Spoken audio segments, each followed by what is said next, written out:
Please sit where you are most comfortable. Next, let me ask Betty Maina, former CEO of the Kenya Association of Manufacturers, to come up and take her seat.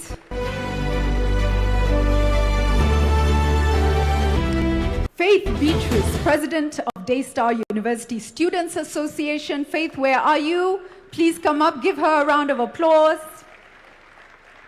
Mwita Ian Matiko, student leader, Kenya Methodist University. Let's give him a round of applause as well. Festus Mwanza Kaluki, youth leader from Machakos, representing people living with disabilities. Let's give him a round of applause as he comes up as well. And also with us, Ambassador Bitange Ndemo. Please do come up and take your seat. He's Kenya's ambassador, I believe, to the Kingdom of Belgium and the European Commission. Please do take a seat. Thank you all so much for joining this conversation. I will start with a simple question. How far have we come as a nation, in your view? And what have our greatest achievements been? And then from there, for you, where are we going? Where should we be going? And how do we get there? Can I start with a youth voice? Faith, kick us off. Thank you. Thank you so much for this opportunity.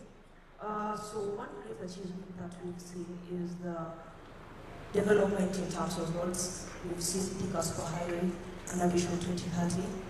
That's one of the developments for Vision 2030.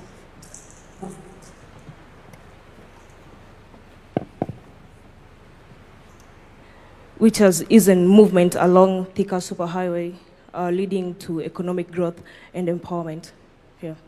Yes, for you, that is That's pivotal, yeah.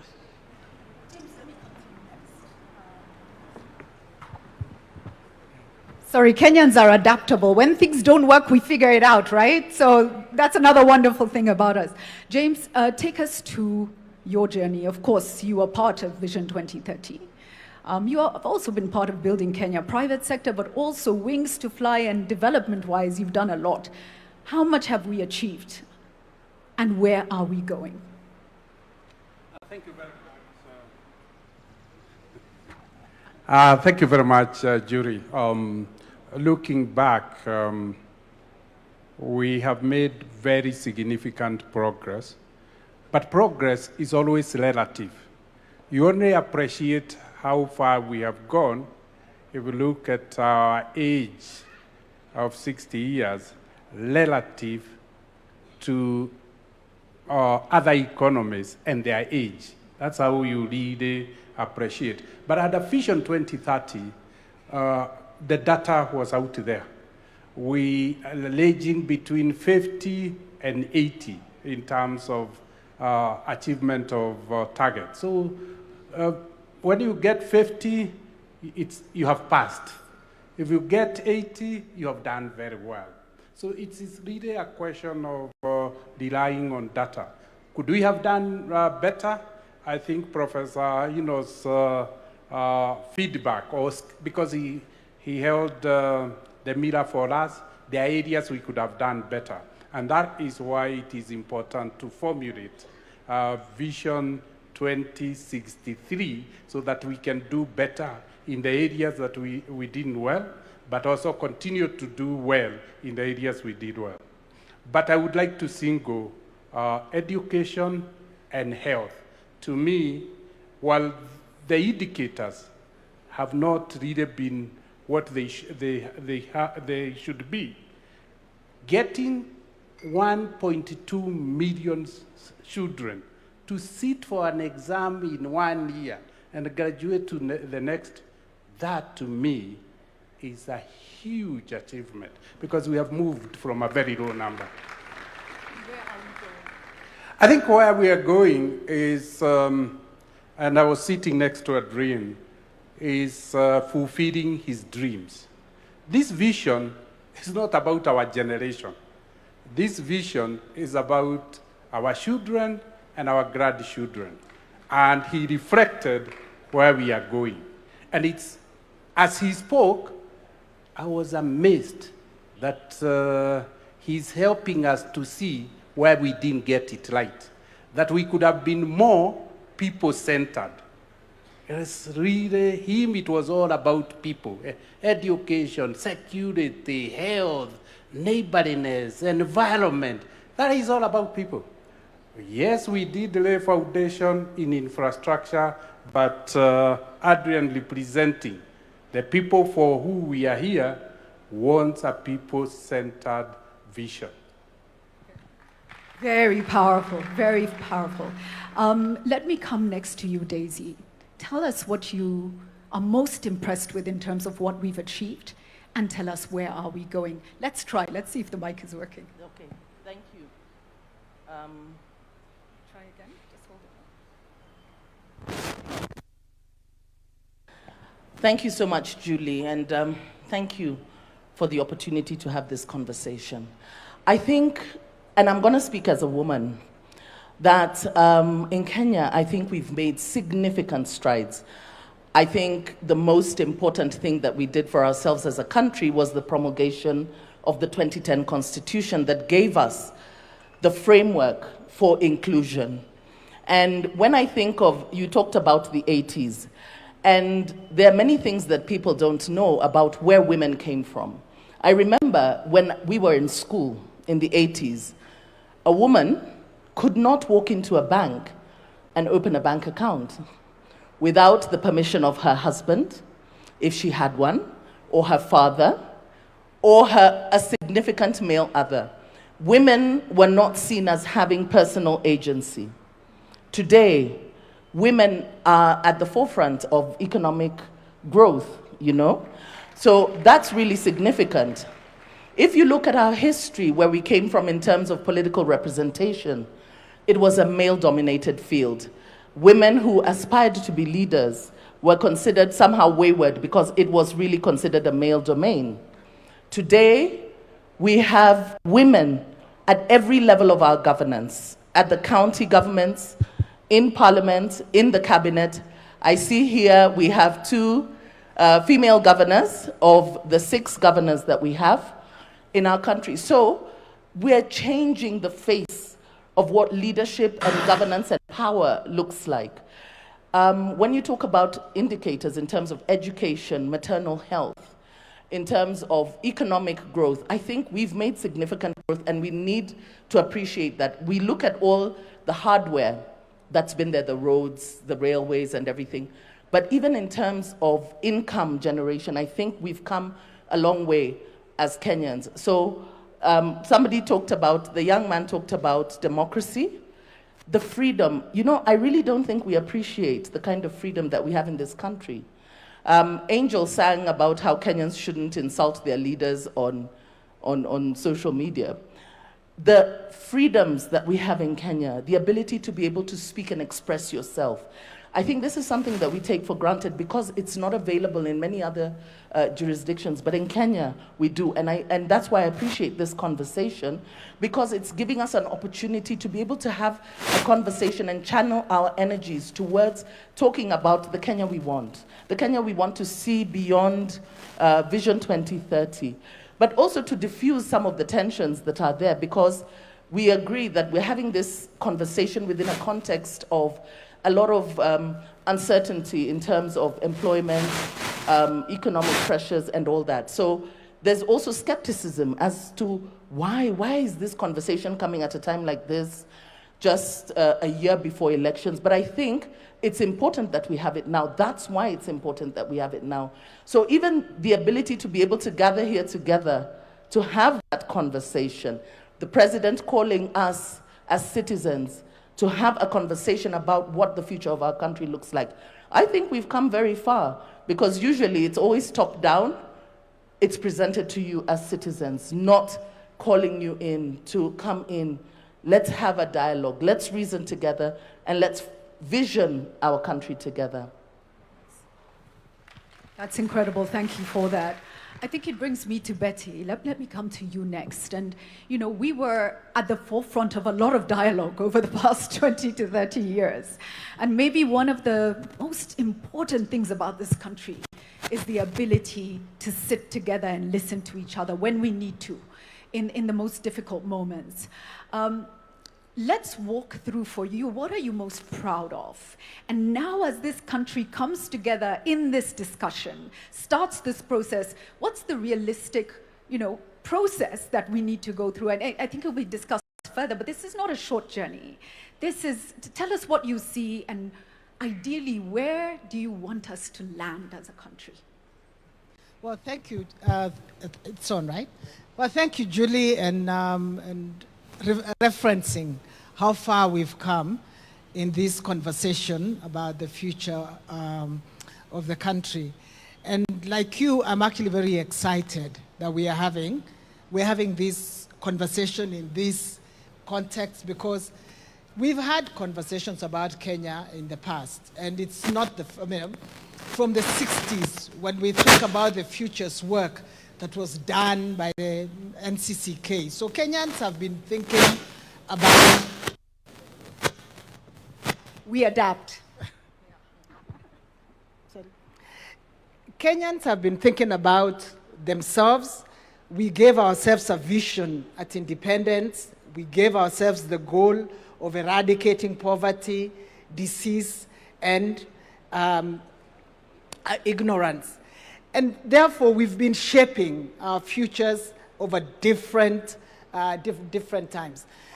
We've seen, as James has said, if I think about our childhood, when we grew up, I'm thinking it's my age or slightly older, the differences in, our experiences as children then, and where we are and where our children and grandchildren, because now we have grandchildren, are growing up, those are totally different society and a better quality of life. So I think we need to give ourselves credit that we are not where we were in 1963.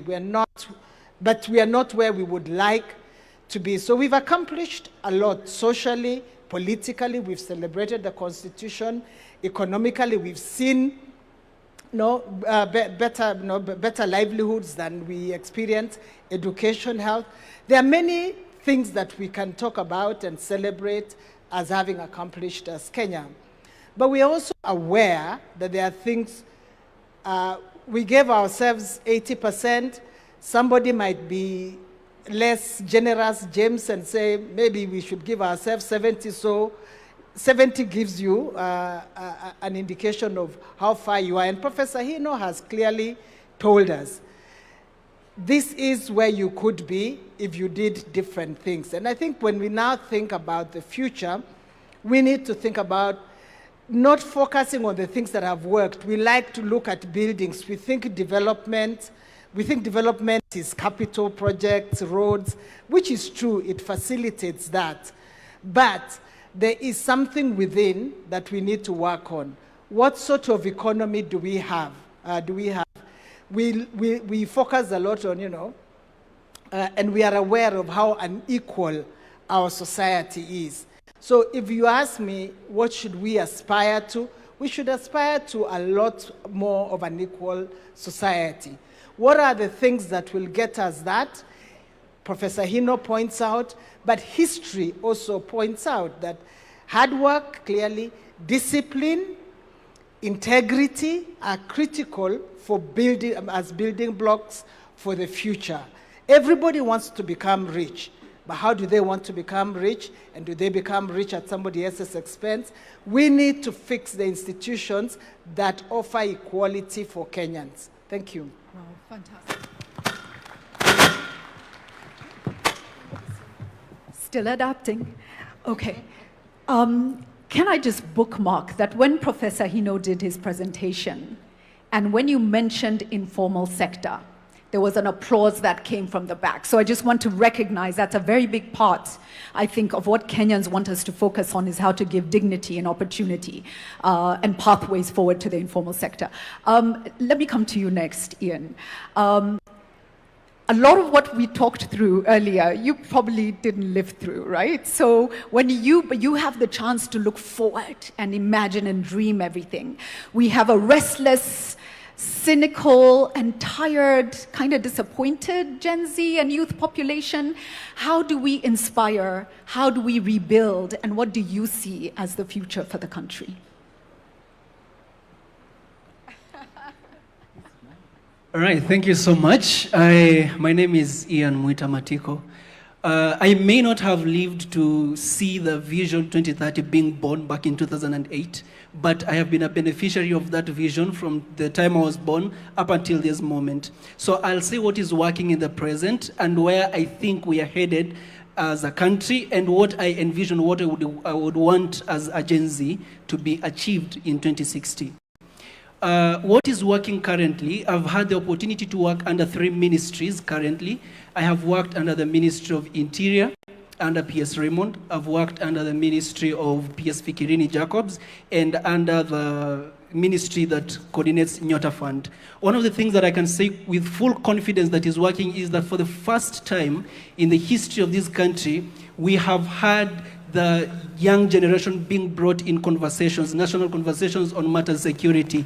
And that is thankful to Jukwaa la Wasomi, which was born last year under the leadership of UCSPAC, which is the Universities and Colleges Students' Peace Association of Kenya. That Jukwaa la Wasomi is working in conjunction with Jukwaa la Usalama under the docket of PS Raymond Amolo. So that is one of the most significant things that I've been able to witness as a young person, because now we are revolutionizing our security to include the very people who are going to take it up later on in the future. The second thing is about Nyota Fund. Now, people may see it as a very small thing, but when you look at it keenly, it is inspiring millions of lives. Because for the first time, we have a president who's thinking about the hustlers out there. This Nyota Fund is revolutionizing the way in which we think, because we don't want just to tell people that we're giving you employment. We want to show them that this is how we are creating these job opportunities for you and inspiring you to a future. And the third one is, when you look at the National Youth Council, NYC, the last time the elections were held were 10 or 14 years ago. For the first time, we had it gazetted this year that the youth are going to elect their council to represent them in terms of government. And that is that is thankful to PS Fikirini. So that is what I've seen that is working currently. But what do I envision? Which Kenya do I want in 2060? One of the fundamental things that we need to underscore is the Kenya that we are building. We are not merely building Kenya for 2060. We are building a Kenya that we will want to leave behind for generations that are coming in. One of the things that I'd want to highlight is especially the health sector and the education sector. Let me begin with education. We must revolutionize the way in which we educate our people. We must not educate our people to seek for jobs today or to want jobs today, but we should position them to tackle problems that will arise in 2060. And that means we need to bolster our education system. We need to position our people in such a manner that we will not be consuming things from outside, or we will not be consuming knowledge from other states. We will be instead exporting knowledge to other states. We will be inventing and we'll be inventing things and sending them outside. So that means we need to invest more in our education sector. The second sector is health. We cannot be 60, now for 2060 will be 100 years, yeah? We cannot be 100 years old and we are still relying on external aid in terms of medicine, in terms of vaccine, because we are 100 years old. So we should invest in the health sector such that our young scientists, our professional doctors, our brilliant minds can come up with research. That research can be sponsored into the future, and they can dream about a Kenya that can, also innovate. We don't want to go to other states to compete in events. We also want to host those events, and we want to be better at those research competitions. So that is the kind of Kenya that I envision. And if I've been following the mind of the president, when you look at the trajectory that he's trying to build, he's trying to turn Kenya away from consumer country to a producing country, if you look at it keenly. So that is my input for now. Thank you so much. Thank you so much, Festus. Ian, Festus, let me come to you next. You're a leader in your own right. You're doing that in Machakos County. What are you happy about in terms of what Kenya has achieved so far under Visual 2030? And what is your hope for 2063, Kenya at 100? Thank you, Julie. Is it good morning? Is it good morning? Yes. Good morning, Mr. President. Good morning, Julie. Good morning, my panelists. What has been significant about the achievement of Vision 2030 to us, persons with disabilities, because that is a constituency that I speak for and work for. We've seen enactment of the new Disability Act that has been in the parking lot for a very long time.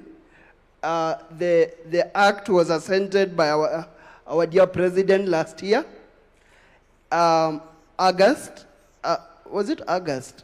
Sometime last year, and that was a really great milestone that spoke to the intentionality of our government in terms of including persons with disabilities in their activities.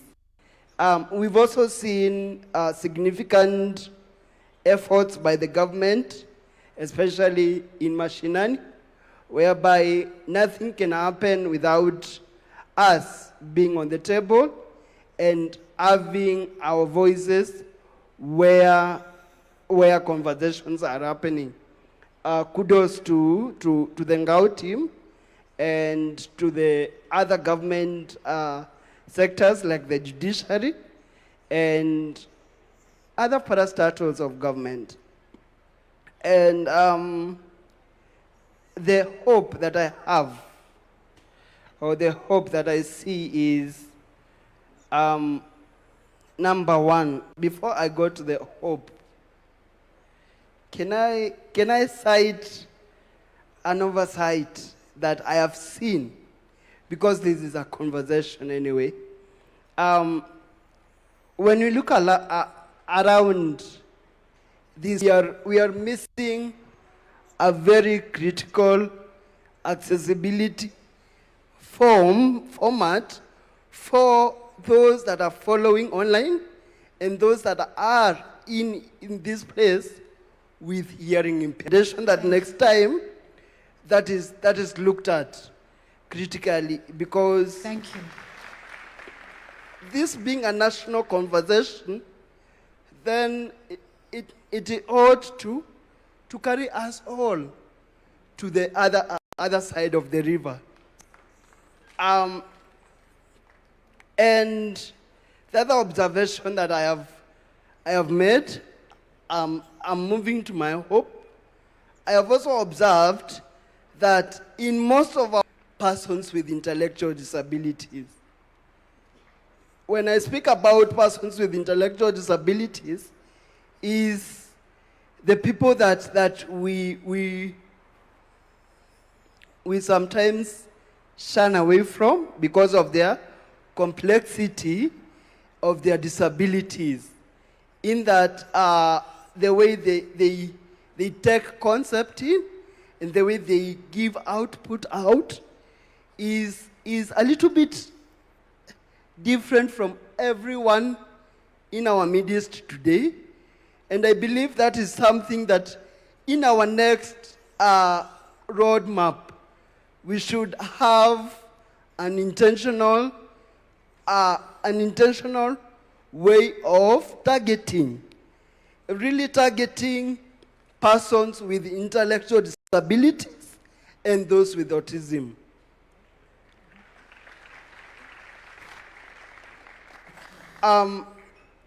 The other thing is that I need us to see more formats of communication in our various engagements. I'll give examples. Persons who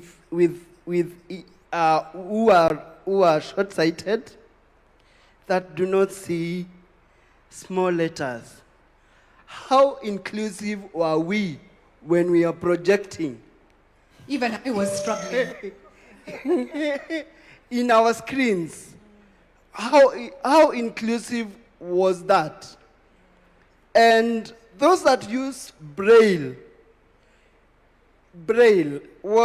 is that format that is going to be accessible to those of us that have gone to school and can use Braille too as a way of communicating to themselves. Again, we have a very forgotten group in the communities that have not been participating in our activities most of the times because of the barriers. The deaf-blind people, we've seen how America has empowered the deaf-blind lawyer. All of us know her. We've seen how she even came to Kenya to inspire us, persons with disabilities, brought in by National Council and brought in to inspire and change a narrative that has been there of persons with deaf blindness are supposed to be left away. Just to ask, how many of us know that we have a language known as tactile? Tactile. How many of us know that? Mr. President, do you know tactile? Do you know how it is used? Please, it is actually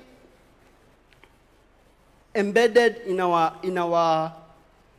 national book, our reference book, the Constitution of Kenya, whereby it's a mode of communication for those who are deaf, blind. So we'd also want to see that in play, because it is mandatory to carry all of us to the other side of the river.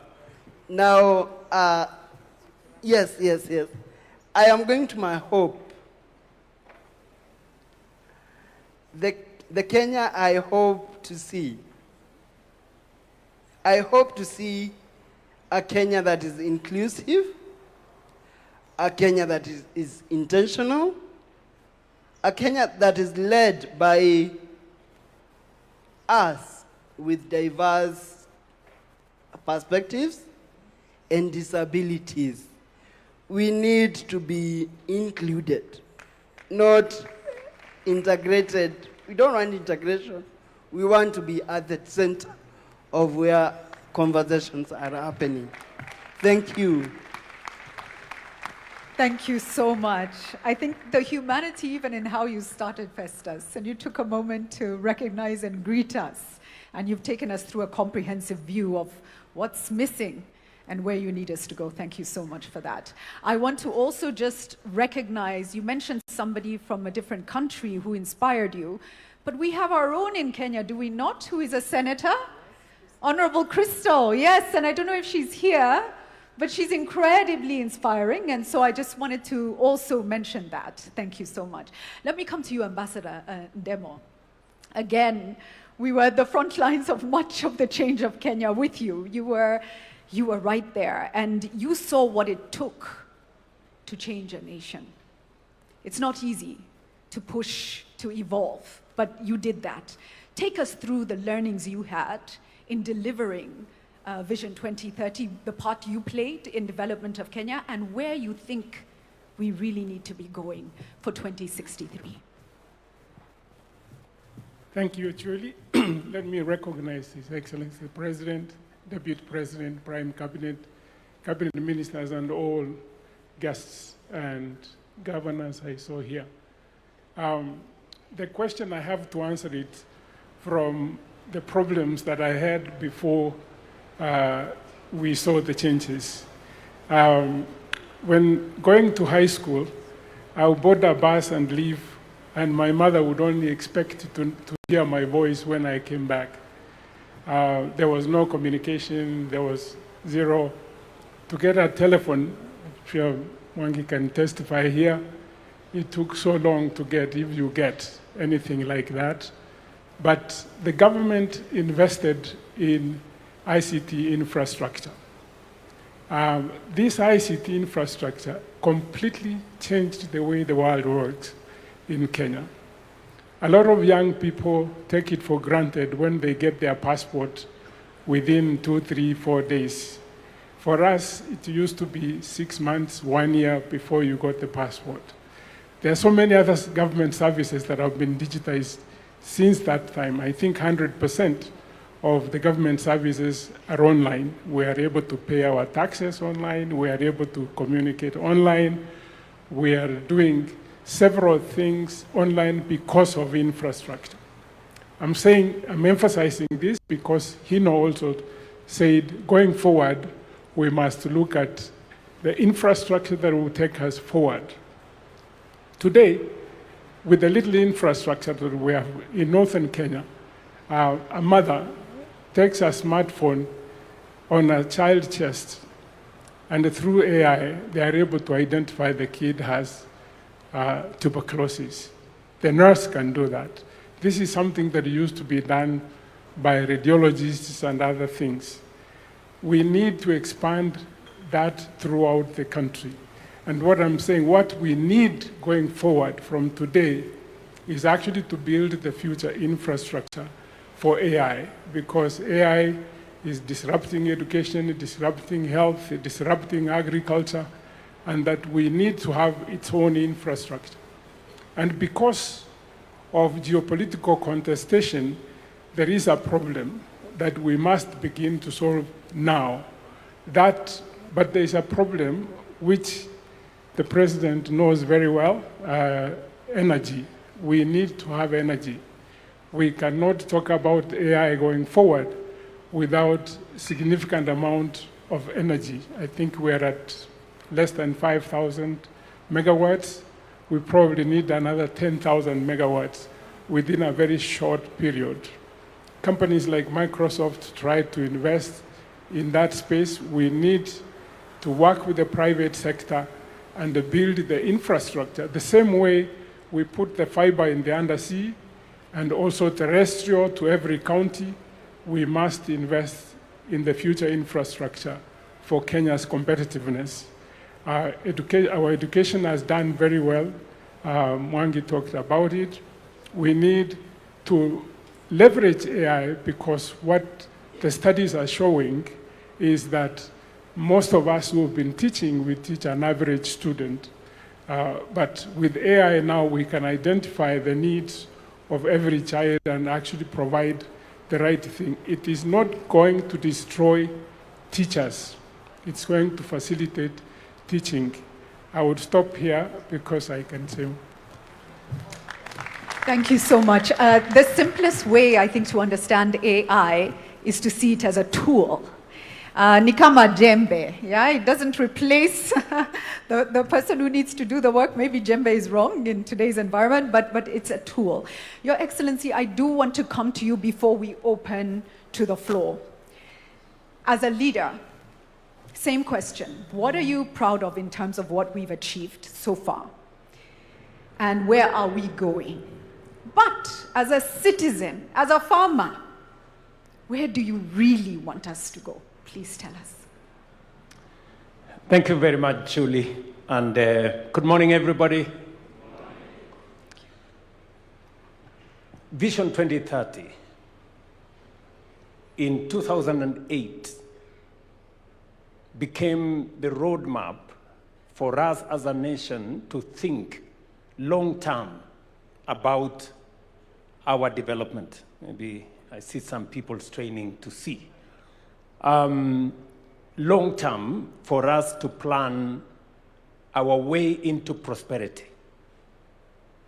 And we must commend President Mwai Kibaki and the vision bearers then, who provided a platform for us to put together what today is finally in the sunset years.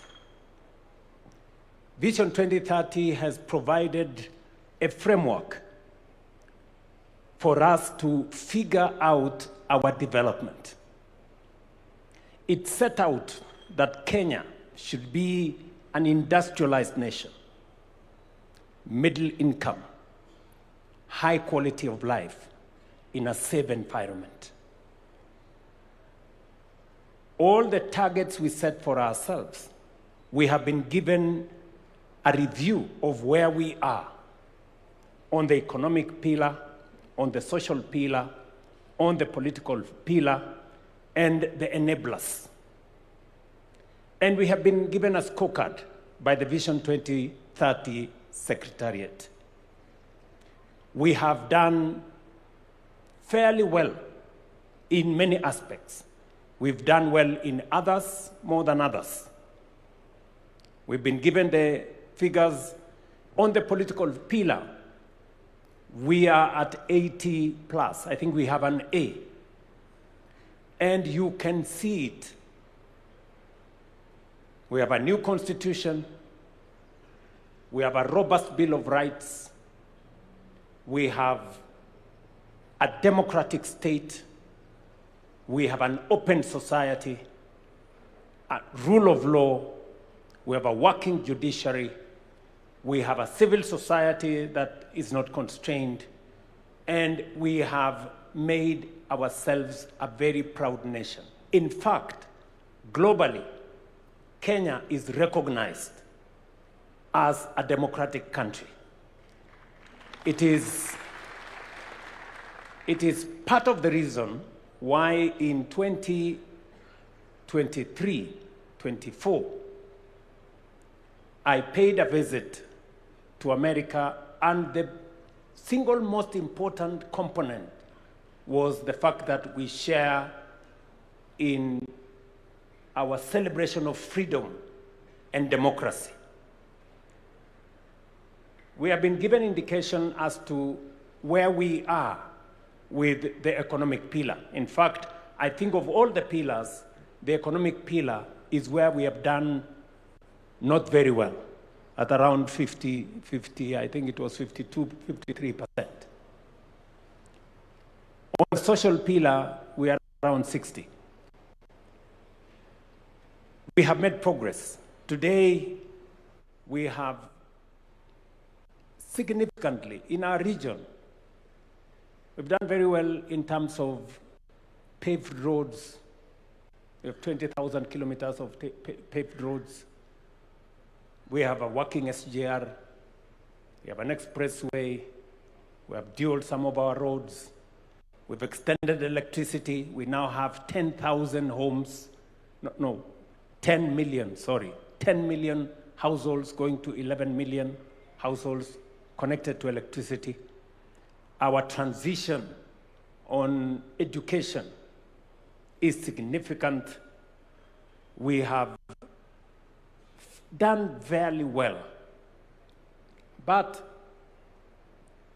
why are we having this conversation? And I want to thank the people of Kenya. When I asked the country that it is time for us to have a national conversation about the long-term vision of our nation,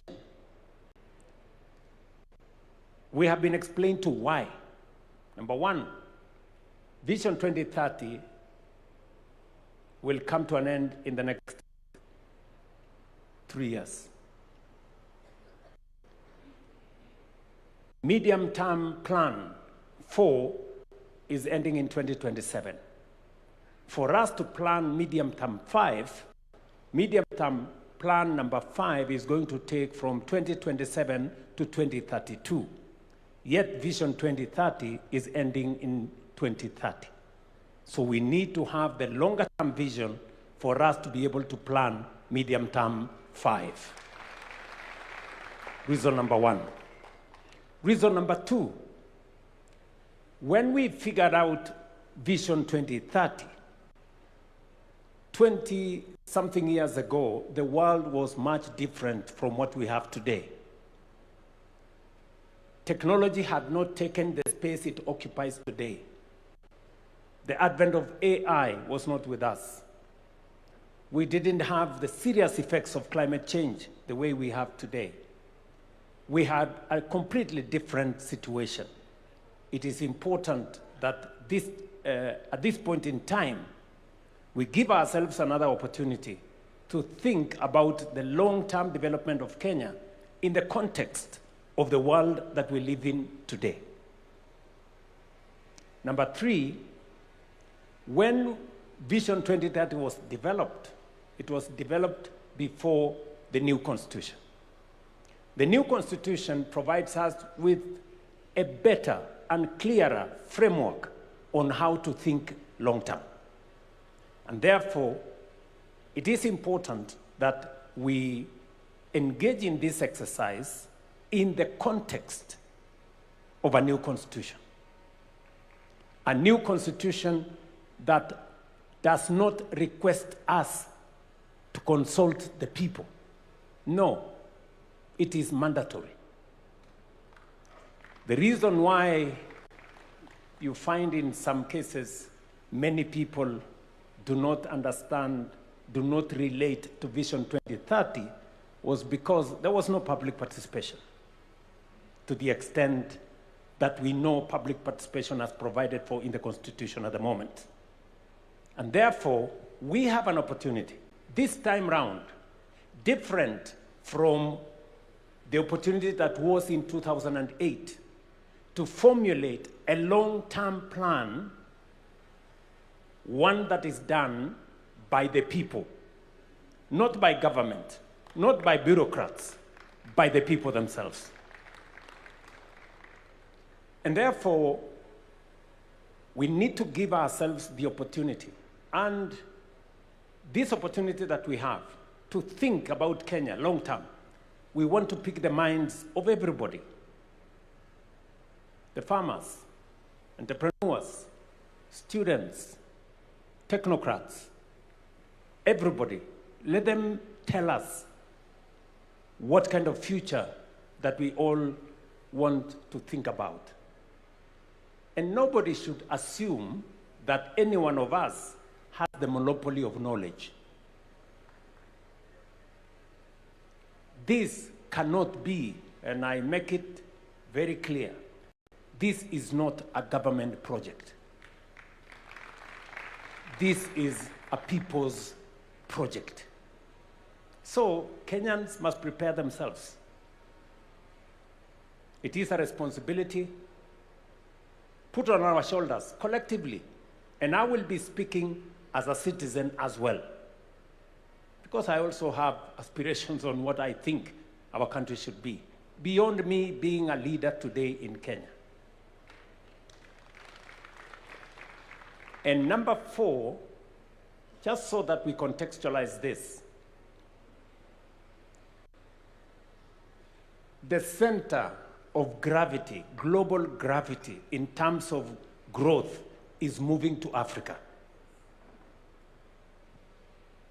Africa today is pivotal. Why? Because of 4 reasons. Number 1, we have the largest reserves of renewable energy.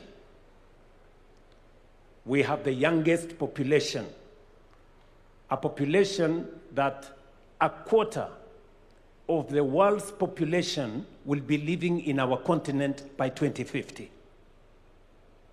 Number 3, we have the largest market that is emerging. Number 4, we have the largest reserves of uncultivated arable land for food security going into the future. And therefore, as the center of gravity, global growth moves to Africa, we must position Kenya appropriately so that we become that epicenter. It is for those 4 reasons in my thinking that this is the moment for us to imagine the Kenya that we all want into the future. Many people may say, this being a year where we are going into politics, maybe this should not be the opportunity for us. Now, I want to tell them, Kenya is bigger than any election. For far too long, we have made elections to look like it is a matter of life and death. It is not. Yes, it is important. And the reason why we have not achieved some of our targets is because we have made our plans not with the foresight of the future, not thinking about the next generation, but simply thinking about the next election. And that is how we haven't met some of our targets. And I speak from a position of knowledge, and I speak from a position of experience. It's not always that you become a president of a country. I have the privilege to be the president today. And I want to speak from that experience, that the pressure that always you have, even when you know as a leader this is the right thing to do, you are told always, this will affect your next election, don't do it. This will affect your next election, don't do it. Many are telling me, oh, you know, why don't you concentrate on the next election? Leave this thing, it can be done some other time. I'm telling them, the next election will come and go. Kenya must think beyond the next election. Kenya must think for the next generation. And I want to ask all of us here to think beyond any election cycle or any administration. We must think about the next generation. Let me conclude. I hope I'm not taking too much time. Let me say the following. I have listened to the presenters. I've listened to Professor Anyang' Nyong'o. I've listened to Adrian, the good young man who is 7 years old. I have also listened to Professor Hino. And as we have this conversation, I have picked 4 things. Number 1, Professor Hino has said, for those countries that have succeeded, and he's given us examples of Singapore, Malaysia, he's told us about Vietnam, and all the other countries. What was central to their quantum leap was the people. Not the oil, not the gold or resources, it was the people. And we are lucky as the people of Kenya because we have the people, and they are very hard working. So we have what it takes to lift this country to the next level. Number 2, he has told us to pay attention to inequality. A very serious challenge in our nation is inequality. We have too many people who still sleep hungry. We have too many people who are jobless. We have too many people who don't have income.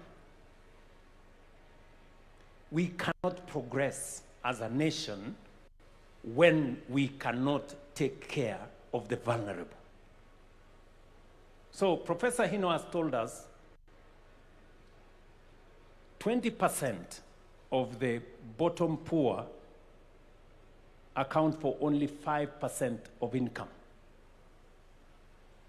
while 20% of the rich people, of those of us in the higher category, control 50% of income. So 20% bottom, 5% of income, 20% top, 50% of income, meaning 10 times what the bottom has. We have to pay attention. We have to pay attention. How can people, how they access, how their children go to school, how their medical bills are paid, how they access employment opportunities and how we create equality. Number three, he has told us our opportunity is in raising small, medium, micro enterprises. We have an opportunity there. Sometimes we think they don't matter. But the good professor had told us that is where our opportunity is. How do we make micro, small, and medium enterprises grow? How do they access credit? How do they access opportunities? How do they access business? That should be we should pay attention. And then number 4, he has told us to pay attention to accountability, to dealing with corruption. He has told us 3 things. We now have a conflict of interest law, which we signed into law. There are many people who want to challenge it because it closes many doors on the people who have access to power, who want to use that power to access contracts and many things. Number 2, he has told us about EGP. We have been trying to implement EGP for many years. I am very happy that finally we have moved government procurement to an electronic platform where contracts can be transparent. We can know who is being allocated, which contract, for how much, and whether it matches the market parity. And he has told us that technology must play a very central role.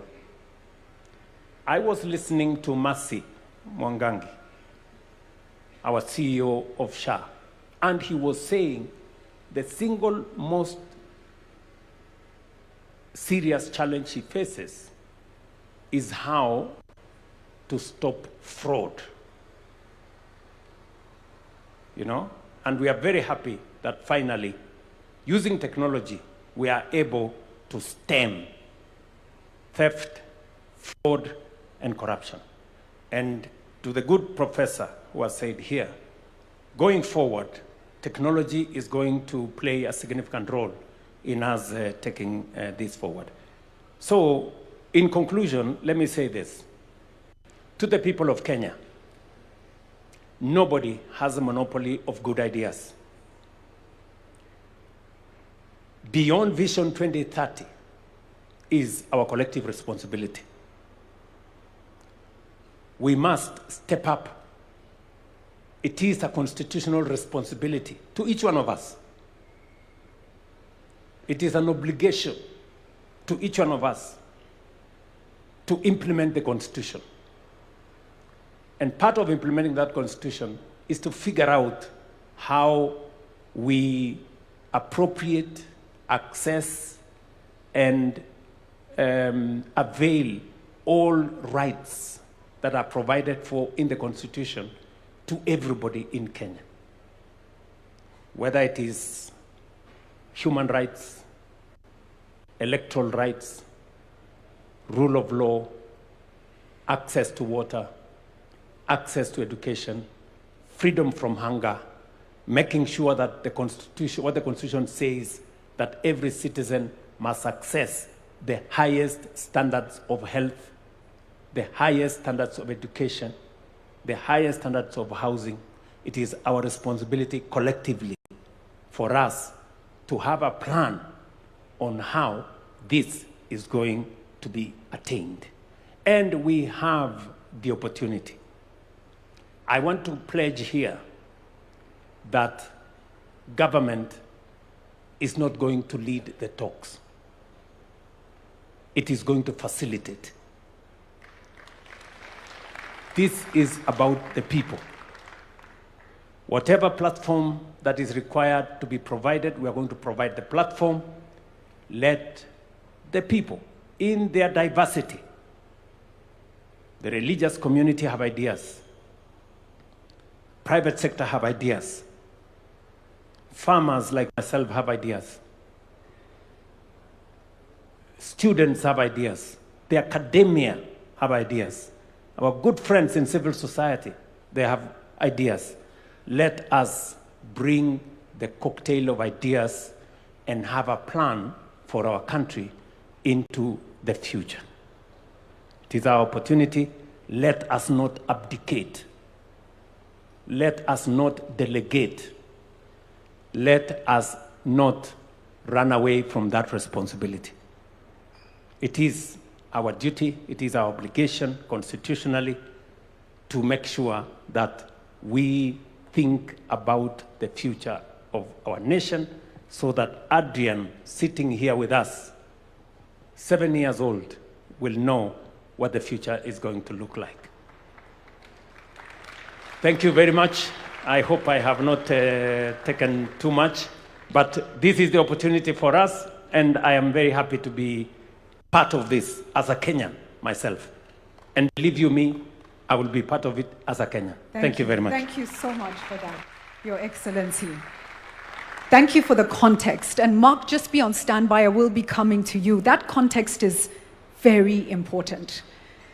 We've heard that the center of gravity for growth in the world is shifting to Africa. The world doesn't want it to shift to Africa, but inevitably it is shifting. And African countries, through their strategic actions and positioning, will determine whether it shifts on the world's terms or it shifts on our terms. Kenya today, and Your Excellency will confirm, has been tasked with building an AU that is fit, informing the build of an AU that is fit for purpose for Africa today and the Africa we want. Kenya is doing that. Yes, and it is important. Kenya today has been tasked by the world with convening around the issue of trust. The Trust Summit is being held in Kenya under the Ministry of Foreign Affairs. And the world is looking to Kenya to tell the world, what are we learning about how we rebuild trust in communities, in societies, between citizenry, with government? How do we rebuild trust? So Kenya has a responsibility to think deeply about where she is going for ourselves, but also for Africa. Does that matter to us? I hope it does. I hope it does. Mark, I'd love to come back to you now to take us round the room. Yes, I see Wananchi hands. We're ready to speak. Thank you. Thank you. Thank you, Julie, and thank you for those who...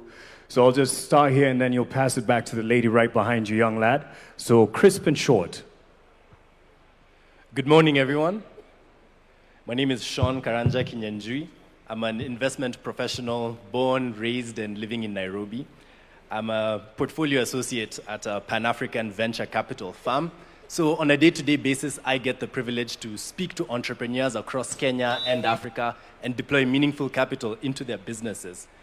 I give you this context because every day I get to see Kenyans and their talent and ambitions on a day-to-day basis, and even back and support these businesses.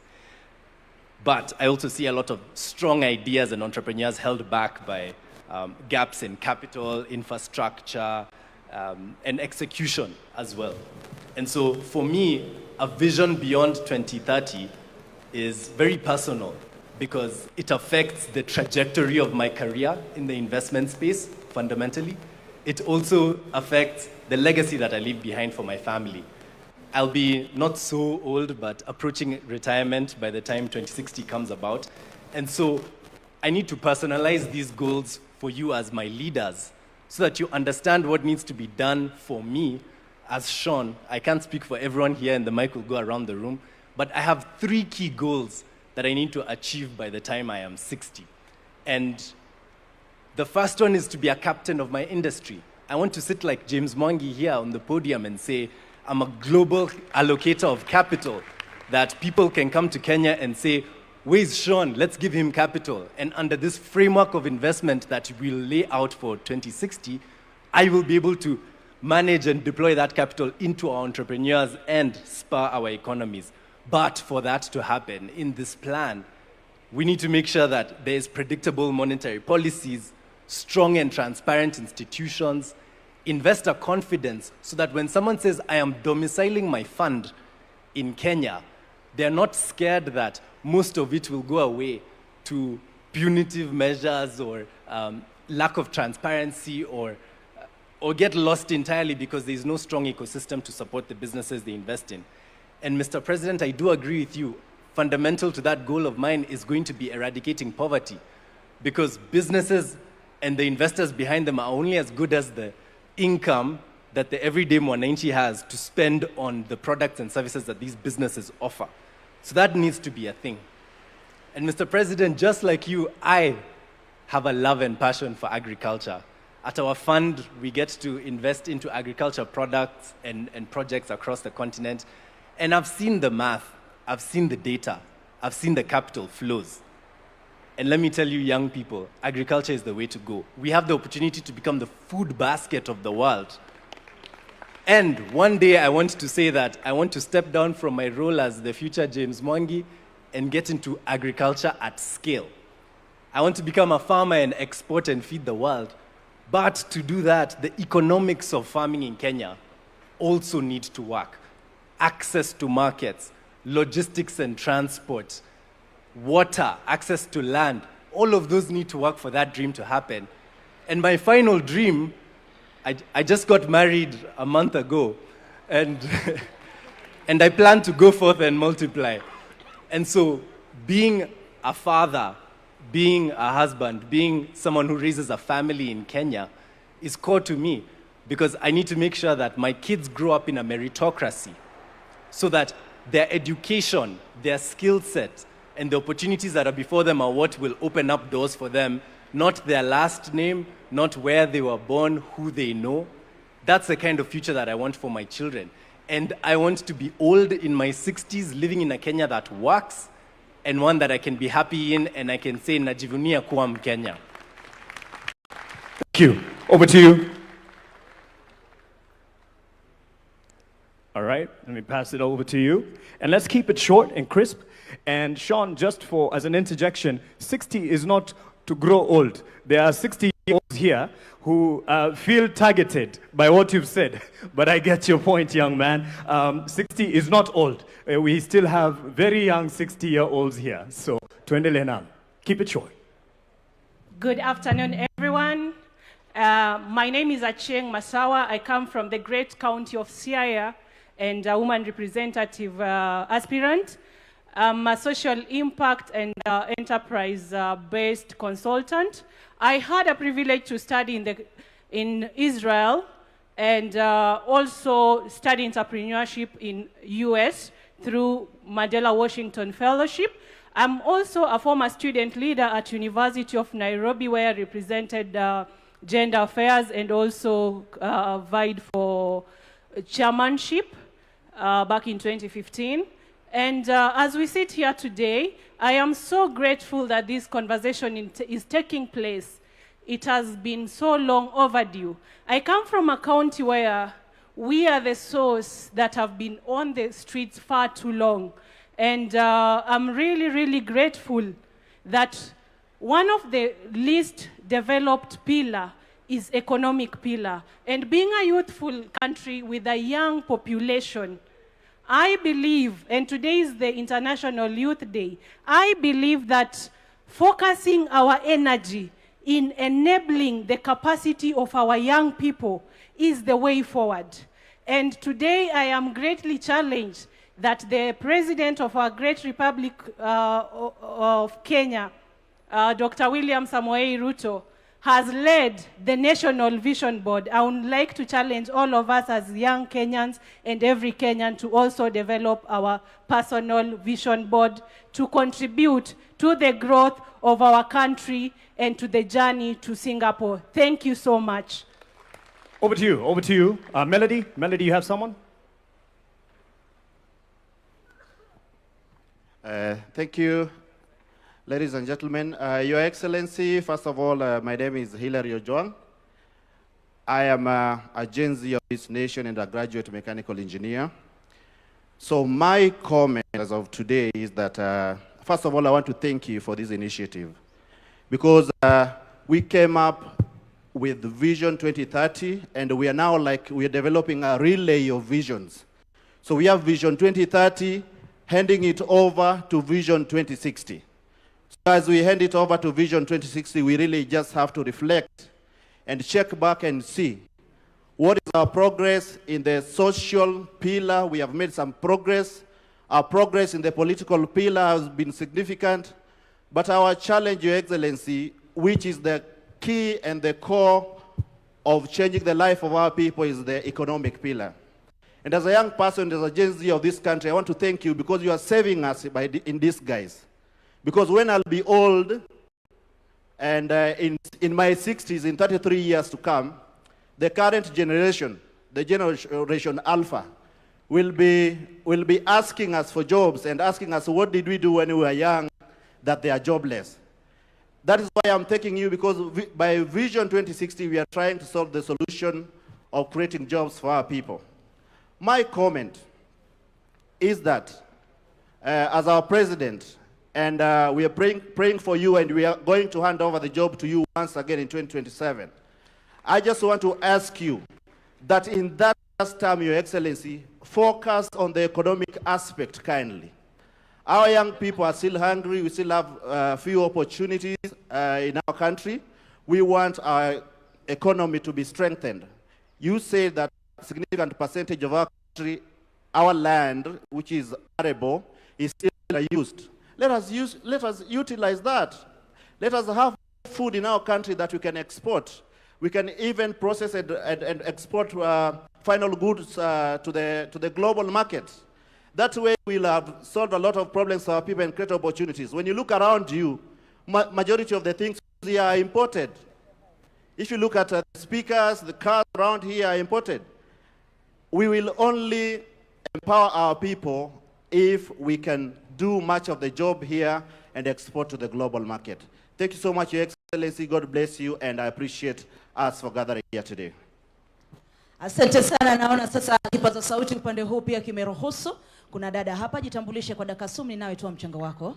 Before you hand over the mic, ningependa participate. And to me, Your Excellency, I will say thank you very much. Kama si wewe, vijana wewe kwanza. Your Excellency, remember I'm a clinical student from KMTC, student leader. Na pia hii angalia mahali uangalia wanafunzi wamemaliza course zao za KMTC, and pia Masi Mwangangi angalia mahali hawa watoto pia. Tuangalie sisi wanafunzi wa KMTC, please. Hello. Before he just adjourns it, I'm Brian. I'm the founder and CEO of B. Malsons. I just have one review to just ask. We've been actually trying to say, how are we going to create more jobs? Currently in Kenya, we have almost 11,000 startups. So if the government can just, let's say back up these 11,000 startups and just, let's say they just get funding, for example. Each startup can just employ almost 50 people. So those 50 people, as in, if they are now given actually money, they can actually now create more employment actually now for the young youths now. Hello, yeah. I'm sorry, let me talk. My name is Anne Adhiambo Onyango. I am a volunteering secretary actually for a community-based organization known as Tekeleza Mtaani Initiative. So my question is about climate action. For me, I define Vision 2030 as attaining goals for the 17 Sustainable Development Goals. So I'm gonna go to SDG number 13, that is climate and its impact. We've been seeing news being warned that El Nino is coming September to December. So apart from us sending Red Cross to rescue missions and all that kind of thing, what are we doing with the drainage? And what are we doing to make sure that the adverse climatic repercussions don't get to us as individuals? Kindly, when you are thinking about 2030, think about climate change and its impacts, because I work with the community and it is not looking good at the grassroots. Thank you. Asante.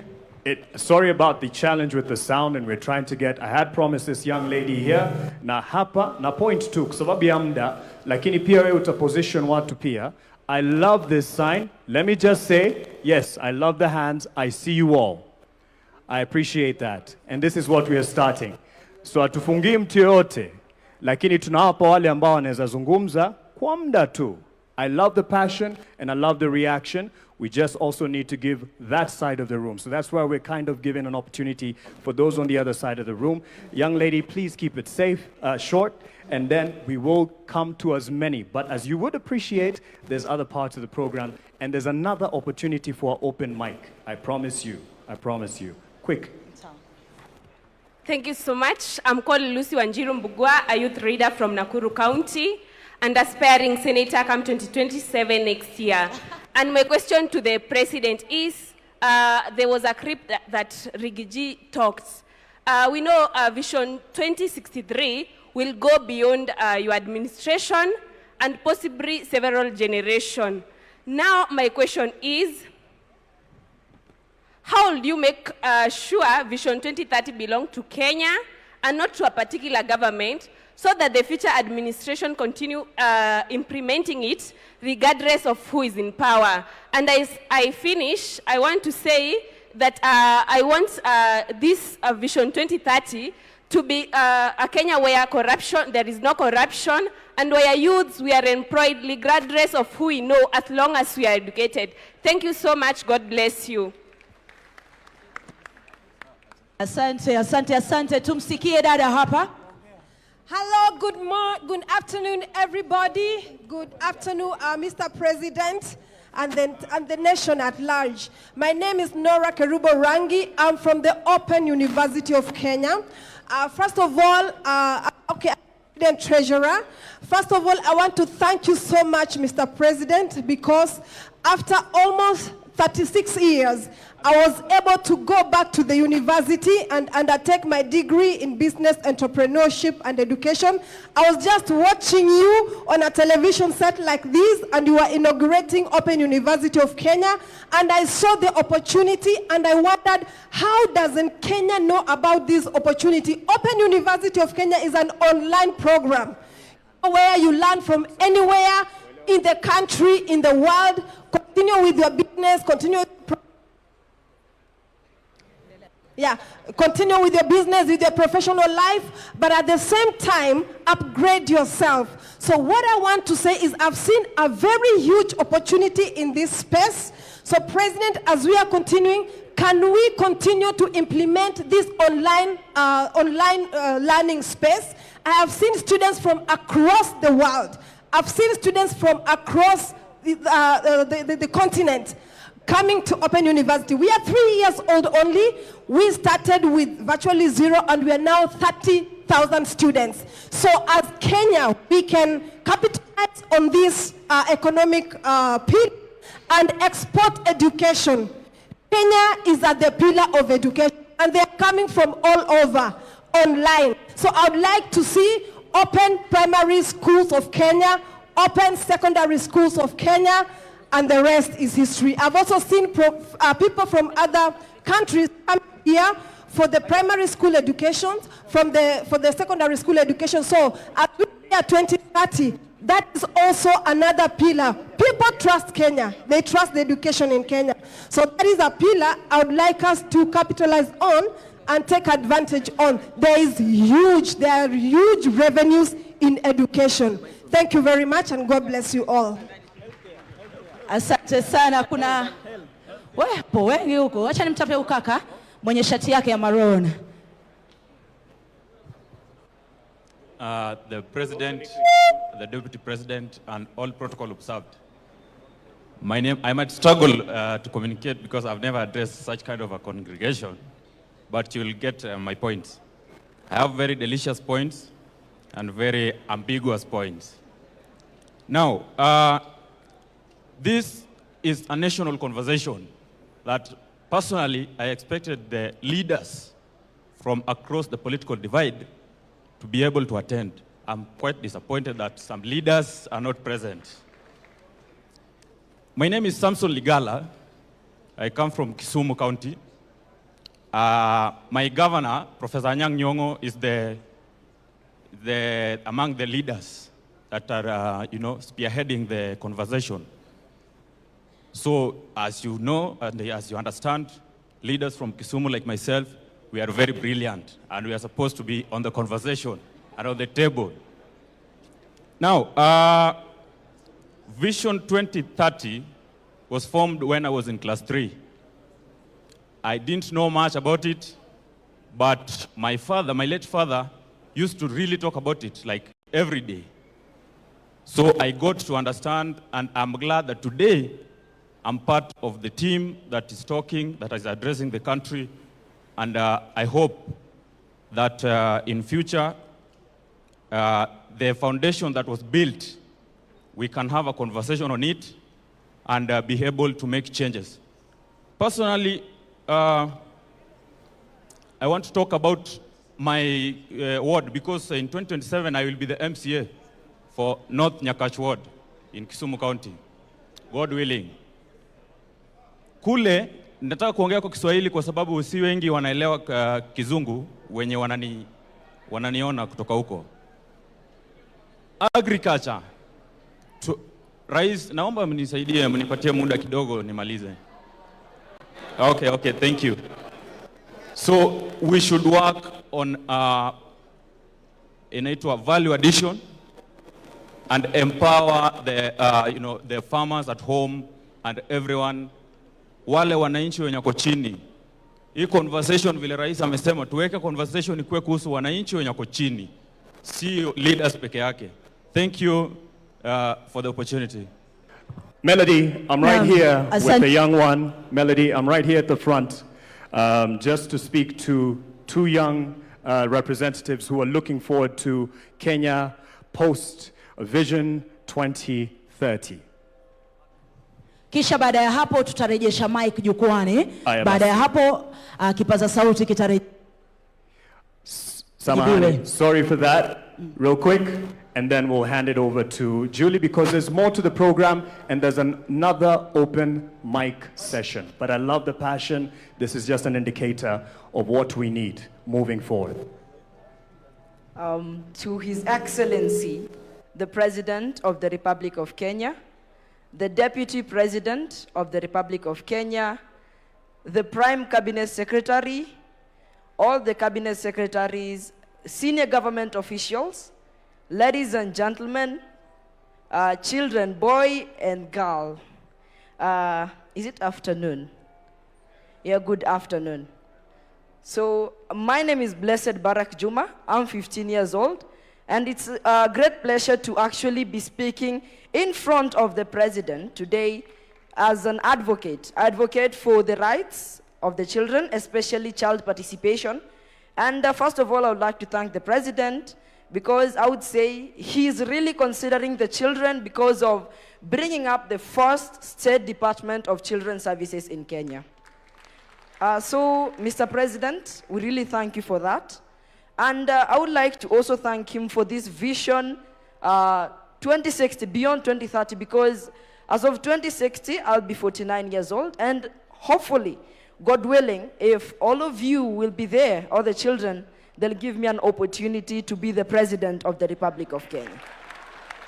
And I would say that this dream is going to continue, and Vision Beyond 2030 is going to be a great impact, not only to the people of Kenya, but to the children of the Republic of Kenya. So I will request child participation, not only by the voice, but children be included in decision-making, implementation of the Vision Beyond 2030.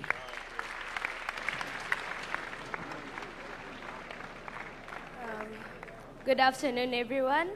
I really thank the Government Delivery Unit for inviting us to this conversation. So first of all, I'm going to go to the Agenda 2060. In inclusion of children, we would like to have the food security improved by investing in smart agriculture and true strength in schools feeding programming. And also coming to child protection services, we would like to strengthen the system supporting vulnerable families and ensuring every child knows their rights, mostly protecting children, must be included in creating these decisions in the 2060 agenda. Thank you so much. Julie, are you ready to take it up? Just because of time and the next agenda, but there's another open mic, and I appreciate the passion. Thank you so much. We are blown away by the young voices. Give them another round of applause, please. And it's a reminder that actually very often our young ones are smarter, faster than us, but we still, as Wazir, have a few things to share and teach you. But this kind of dialogue is so important. Thank you.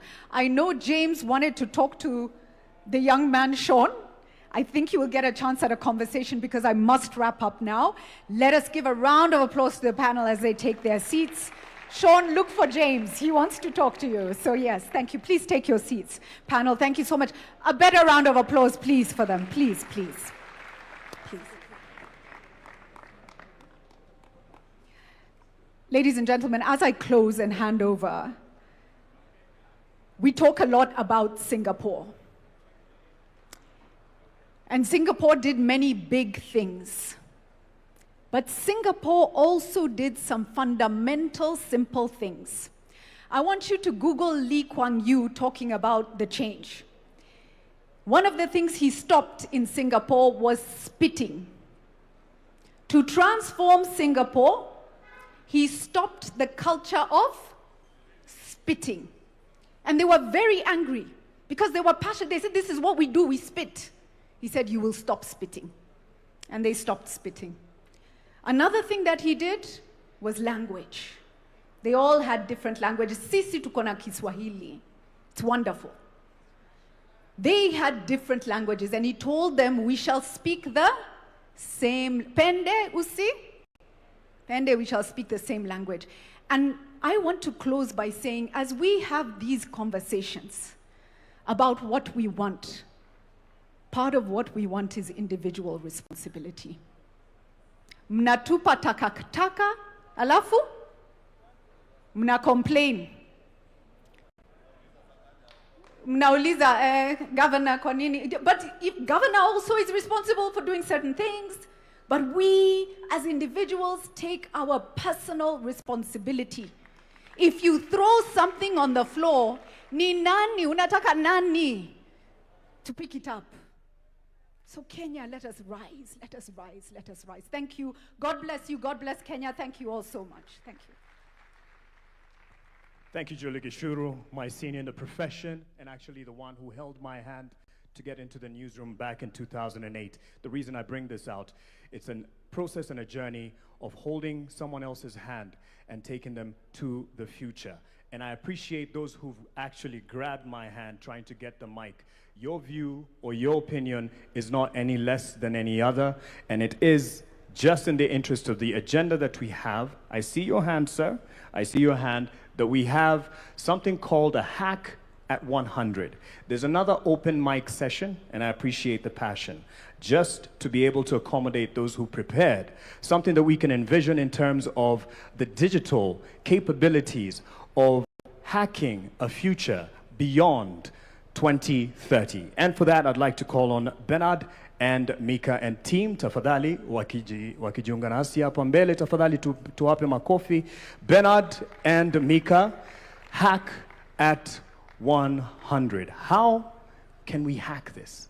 We hack Nairobi every time we are moving around with traffic. When someone told you how they got somewhere, ulisema uli hack traffic by taking a boda.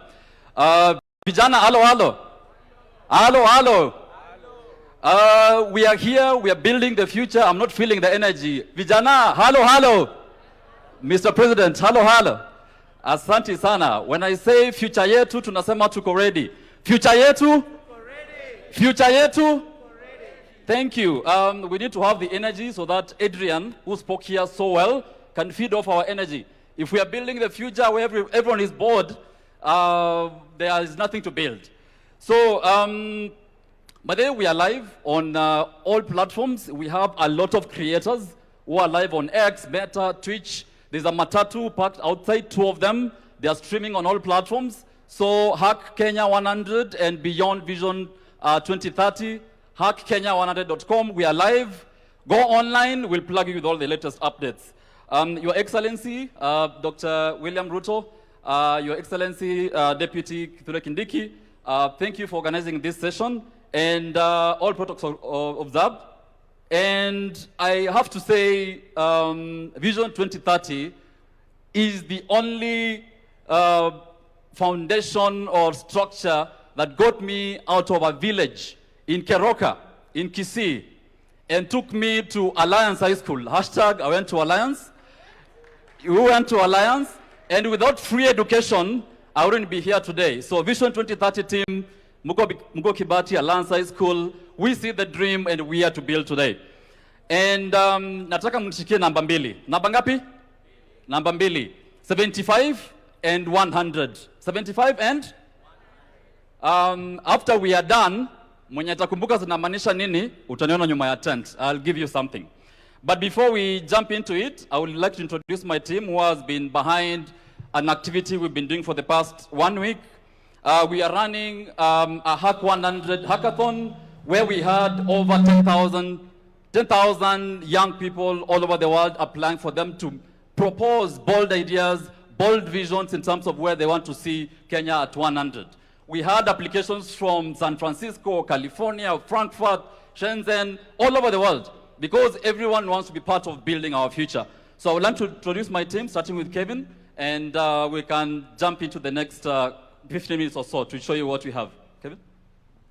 Thank you, Bernard. My name is Kevin. I work with young people to help them articulate their ideas and their passion so that they can be understood by people. Of the High Court of Kenya. I'm representing the legal team on this Hackathon 100. Right, my name is Naini Lankas. I also work with Shannon, and part of what we do for Hack 100 is that all of the hacks, the solutions, and the innovations that are coming our way are anchored in the Constitution. So we are keeping that in mind in everything that we are doing for Hack 100. Thank you. Good afternoon. My name is Jane Martha. I work under Hackathon, and I'm part of it. I conduct issues on strategy and governance, and I also deal with the creators that you've heard. I'm one leading them. Thank you. Good afternoon, everyone. My name is Arthur Kamau, and I'm part of the team handling the sports sector. Good afternoon. My name is Micah Mathenge. I'm a CEO of a company called Venture Money. I work in the investment banking space, and I work with young entrepreneurs who are looking for investment in Kenya and abroad. Thank you. Asante sana. They'll come back to stage shortly. Don't worry about my dressing. I was told to dress down to represent the youth. So si suti sina, niko na suti kadhaa. Remember the numbers I gave you. How many were they? How many were they? 2 numbers. Which one and which one? This side, which number? This side? Aya shikilia hivyo hivyo as we watch this clip for you to understand what those numbers mean. Media team?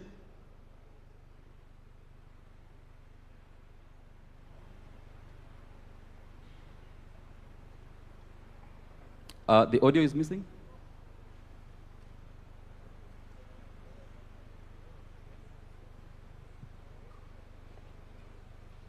As they play the video, those numbers mean 2 things. 75% of Kenya's population are under the age of what? 35, right? And if we are not involving them in building this future, we have no future we are building towards. And personally, by the time we are 2063, I'll be probably 70 years old. So I'm building this future for our kids and for our kids' kids. So it's very important for us to involve our young people in building the future we are building today. And I'm not sure that the video is ready. The media team. We invited young people from all over the world to submit bold ideas in terms of what they want to see. And we challenged them. If you were to envision Kenya in 2100, what would you like to see? Where would you like to see education? Where would you like to see energy? Where would you like to see technology and AI? Personally, I'm a co-founder of a company. I lead teams across the world, teams in Nairobi, teams in Lagos, San Francisco, and Cape Town. Every day we see how AI is changing how we work, right? Professor Bitange said AI is going to change how we are going to work. So how are young people seeing all these changes that are currently panning out across the world? So the future we are talking about, young people have started building that future today. And the idea we had was, we had a hackathon happening across the country, and builders were building ideas, and all of them were assessed by a team that is capable to actually analyze which idea has the potential to have an impact for over 1 million people. And we had a bunch of them who are building those solutions. And I would like Micah to come and introduce some of them here as we wait for the media team to play the video clip. Micah? Thank you so much, Bernard. I would like to invite a few people that were very innovative in the hackathons that we've had. But before I invite them, I'd like to tell you that the youth of this country today are not thinking about problems that we are having in this country. They are thinking of solutions. And I'll give you an example of one of the solutions, ICT solutions, that has been profiled to us. This is a solution that has been created by the youth. It's for savings. The youth are saving. So I'll give you the example here is for a child who is 7 years old, and he's working with his parents, and his parents are saving 200 shillings every single day to buy him a PS. The app that has been created, which is for beyond 2030, definitely, the app that has been created has reminders. But the reminders from the child are more consequential than the reminders from the app. And so we are looking at children who are learning discipline. They are learning the importance of investing. They are learning how to invest small, waiting to grow big from the innovations that we have. I would like to invite Felix from Sanifu. I don't know if he's around. And if he's not around, I'll invite Naini Lankas to come in and talk about the investments, the legal avenue that we have, the legal infrastructure. Come. Yes, come. Hi everyone. Thank you so much for the opportunity. Thank you so much for this initiative to actually look at Vision Beyond 2030. So my name is Sidney Rema. I'm a co-founder and CEO at a company called Sanifu AI. We are kind of the frontiers of AI in Kenya for small businesses. We are servicing many across Africa, not just in Kenya. Most of the big companies, around use Sanifu AI to process things like orders, invoices, pay taxes, and all that. So I think for today, beyond 2030 for us, what we are looking at is we are enabling a new digital economy. We're enabling a new digital economy. Sanifu has the capability to enable young people who don't even have any coding skills to be able to actually build data applications by just describing it, which means we are seeing more people opening AI agencies, servicing businesses that have never accessed AI before. And one interesting thing you'd actually note is that, yes, we do have all this conversation about AI, but I don't think people really conceptualize what's happening. And I say this as let me say as an ex-user. You always have people saying, hey, these are things that are happening maybe in the US and other countries, but they don't really conceptualize what is actually happening.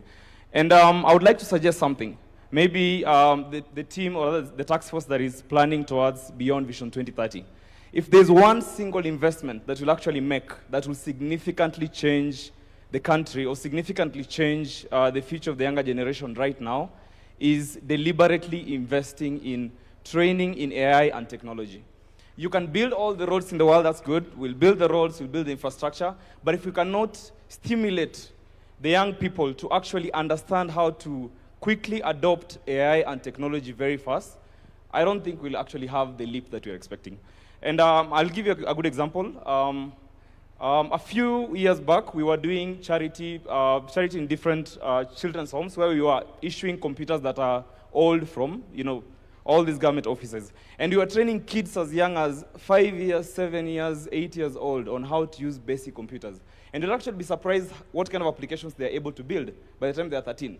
So yes, I think that is one ask. The second ask, allow me, the second ask is I've built startups for the last almost 15 years, and I'll tell you for sure, we always feel alone. I've raised capital from some of the biggest investors in the world, but I see so many startups dying every single day. I see startups that are actually building not just for the Kenyan market, but for the African market as a whole. They die every single day. There is no proper structure for support. There is no investor incentives. There's a lot of changing policies that are making investors not want to invest in us. And I can tell you for sure, if you really and truly want to invest in the young people, think about tech and AI. And don't think about it in terms of suggestive, hey, schools teach this and this. No, mandatory. Make it a mandatory class. Make it a mandatory class across the entire curriculum, essentially, for that. That's my 1-2. Thank you so much. Thank you so much. Because of time, the media team, you can play the clip in terms of how the young people want to see the future that they want to build today. Things that Sydney and the team are building, we want to see how do they look 100 from now. Now open them. This is Kenya at 100. And it begins in our classrooms. Every child learning, creating and dreaming with a world-class education made for them. A nation of builders, cities dreamed by our own people and raised by our own hands.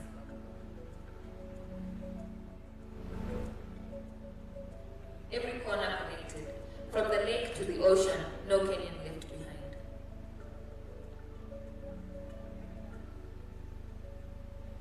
Powered by the brilliance of our young people, the 75%.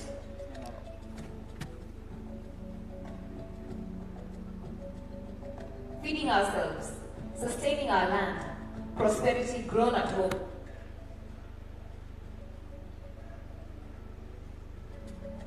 Clean power from our valleys, our winds in the atom. Energy that never runs dry.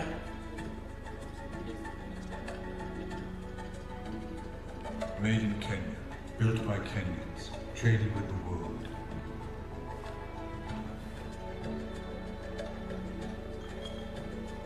Our wildlife protected, our heritage alive, the world welcomed as family. A thriving blue economy, from the port of Mombasa to every fishing village. Health and dignity for every Kenyan, from the first breath to the last.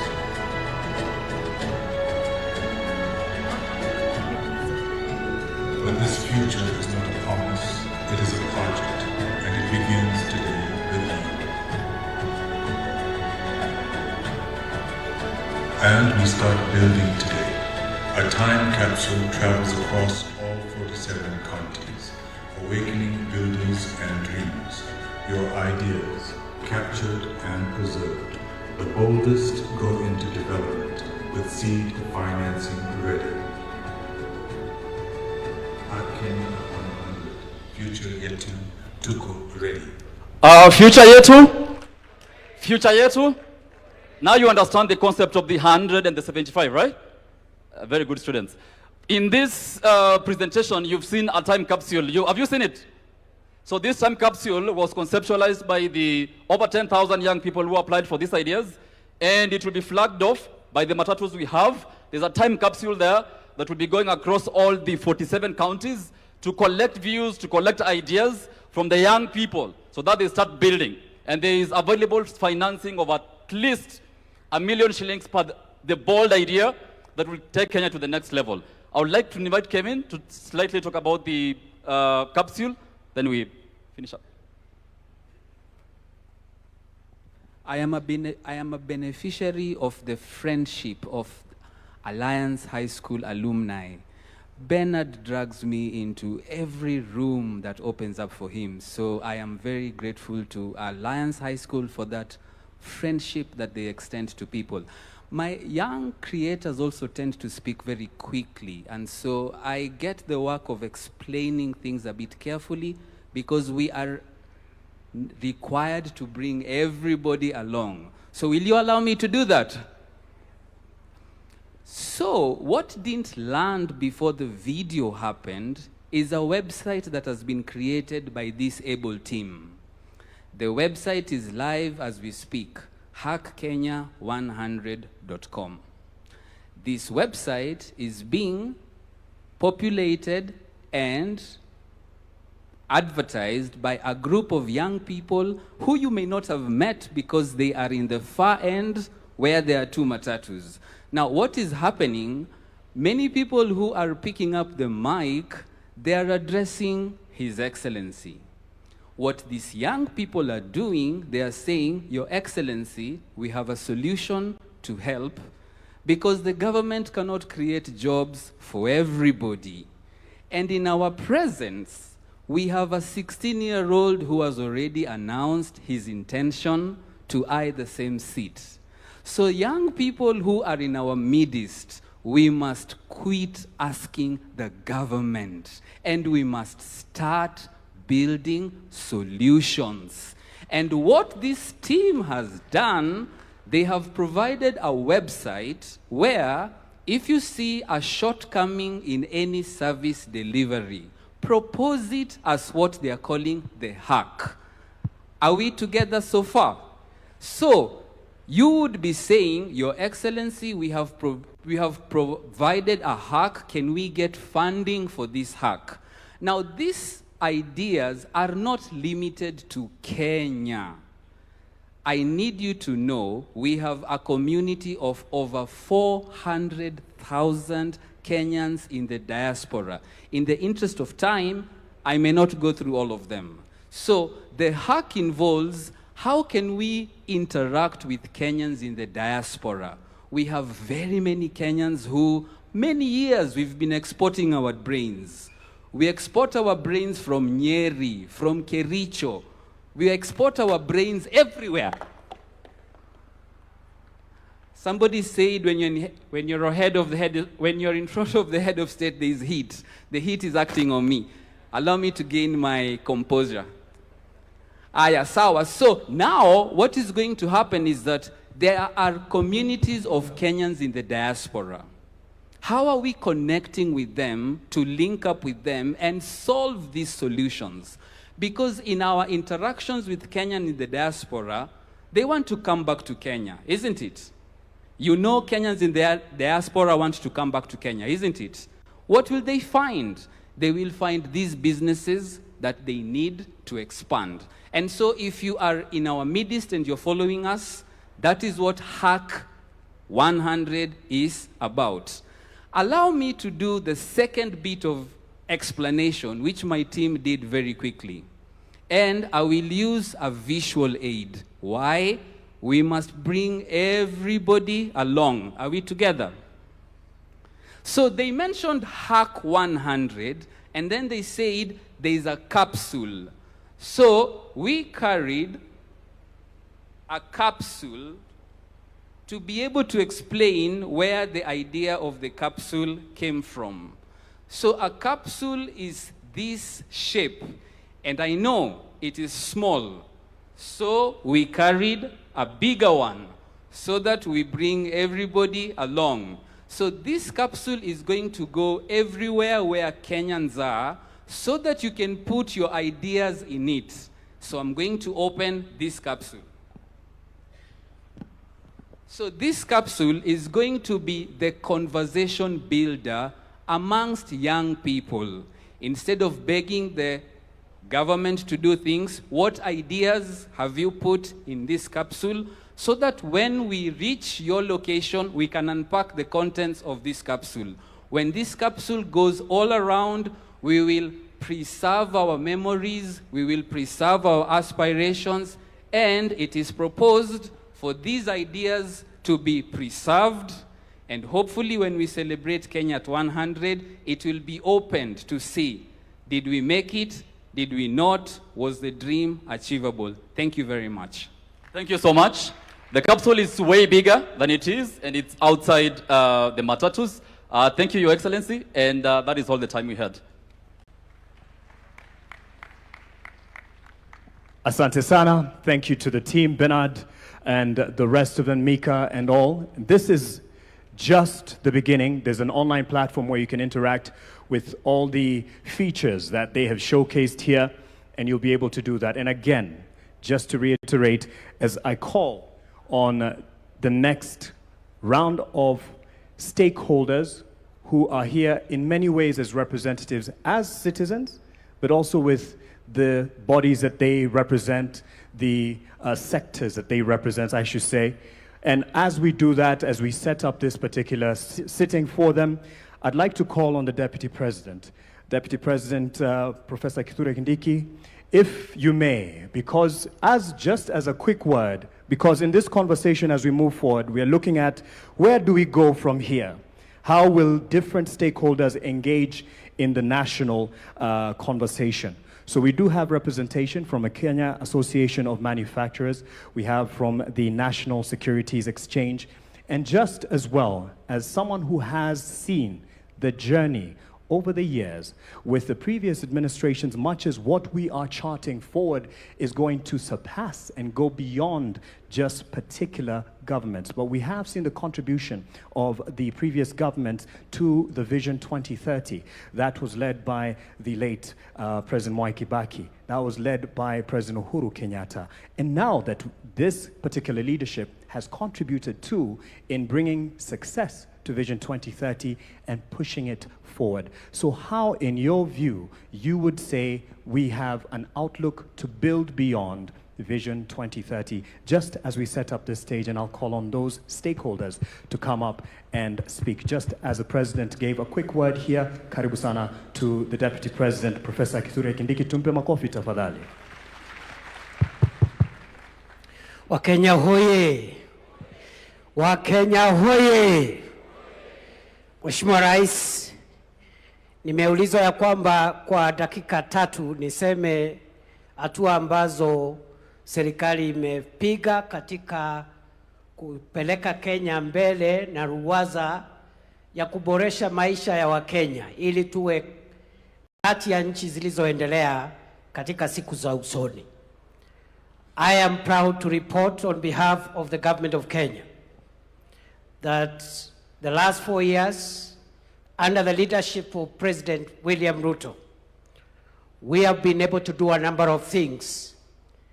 And I want to highlight some of the steps that we've taken as a country in taking the development of our country forward from where President Ruto found it.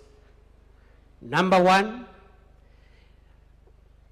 this administration has been able to stabilize our economic fundamentals that underwrite our long-term development path. The pillars of development, agriculture, industry, business, enterprise, and so forth, infrastructure, must rest on strong, stable economic fundamentals. All the indicators are showing to a stable economy, a strong currency.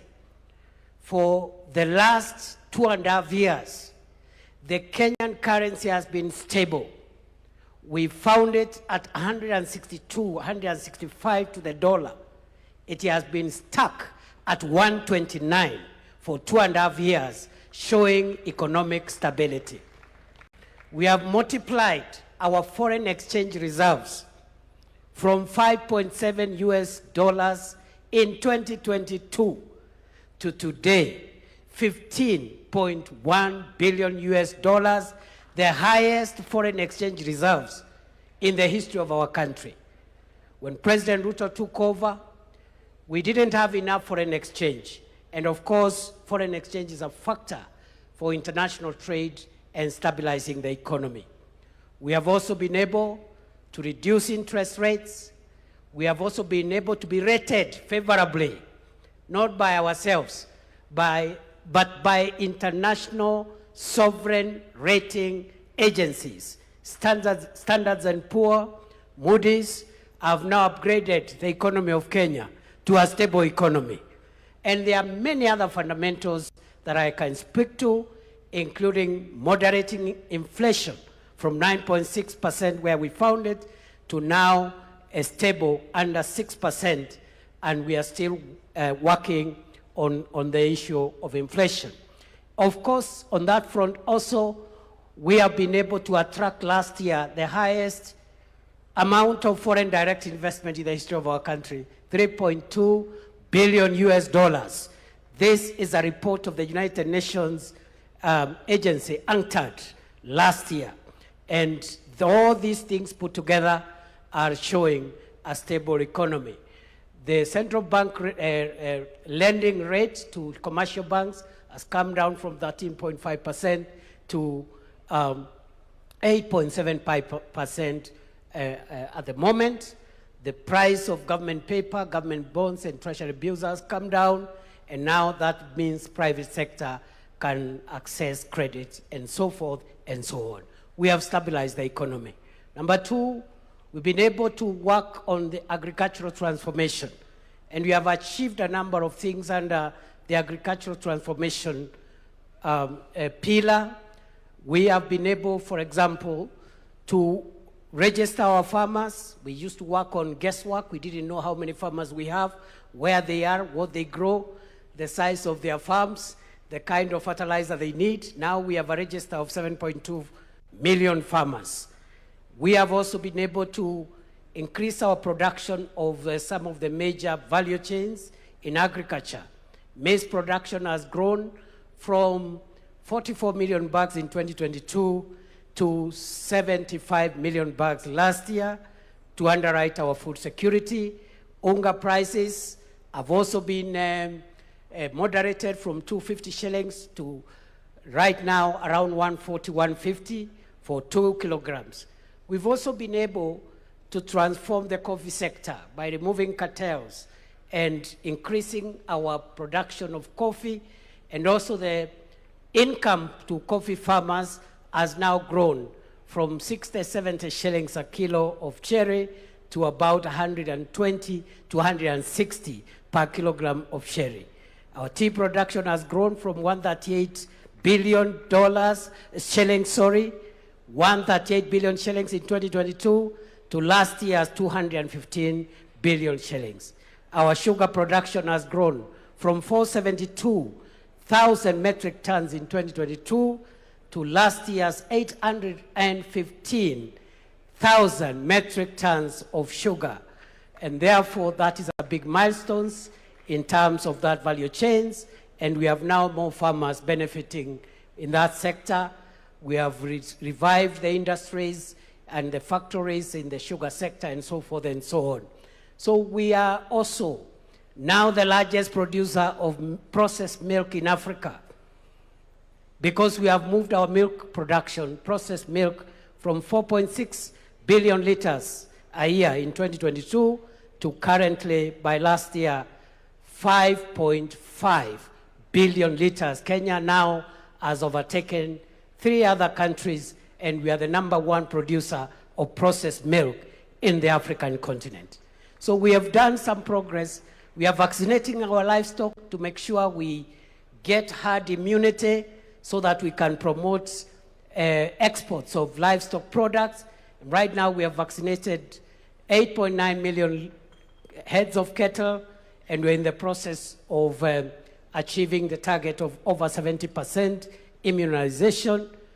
We are also promoting dairy farming, and by also managing the price of sexed semen, which we found at 8,000 per dose, and now it is at 1,400 per dose. More farmers are getting hybrids through sexed semen. So that is agriculture.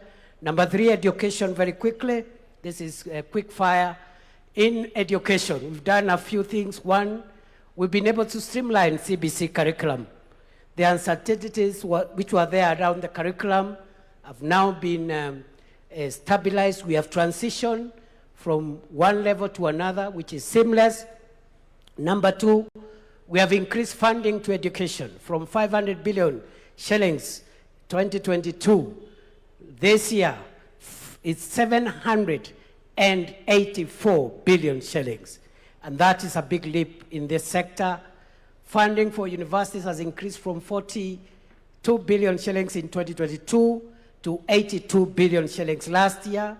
Scholarships to university students was increased from 17 billion shillings in 2022 to 41 billion shillings last year. We have employed 100,000 teachers. We have constructed 23,000 classrooms. We have improved on the funding model for our universities, and there is a bill before Parliament now to make sure that every young person, every student who qualifies to join university is funded fully and completely without any regard to the kind of background they come from. So those are some of the highlights we've done in the education sector, work in progress. Universal health care, we have moved the number of Kenyans with public medical insurance cover from 8 million under NHIF to currently 32.2 million Kenyans. We are working to modernize the equipment, enhance drug supply, and make sure that our health professionals are motivated to make sure that we perfect the universal health coverage. Number 5, on public infrastructure, we are working on roads, railway, airports, seaports.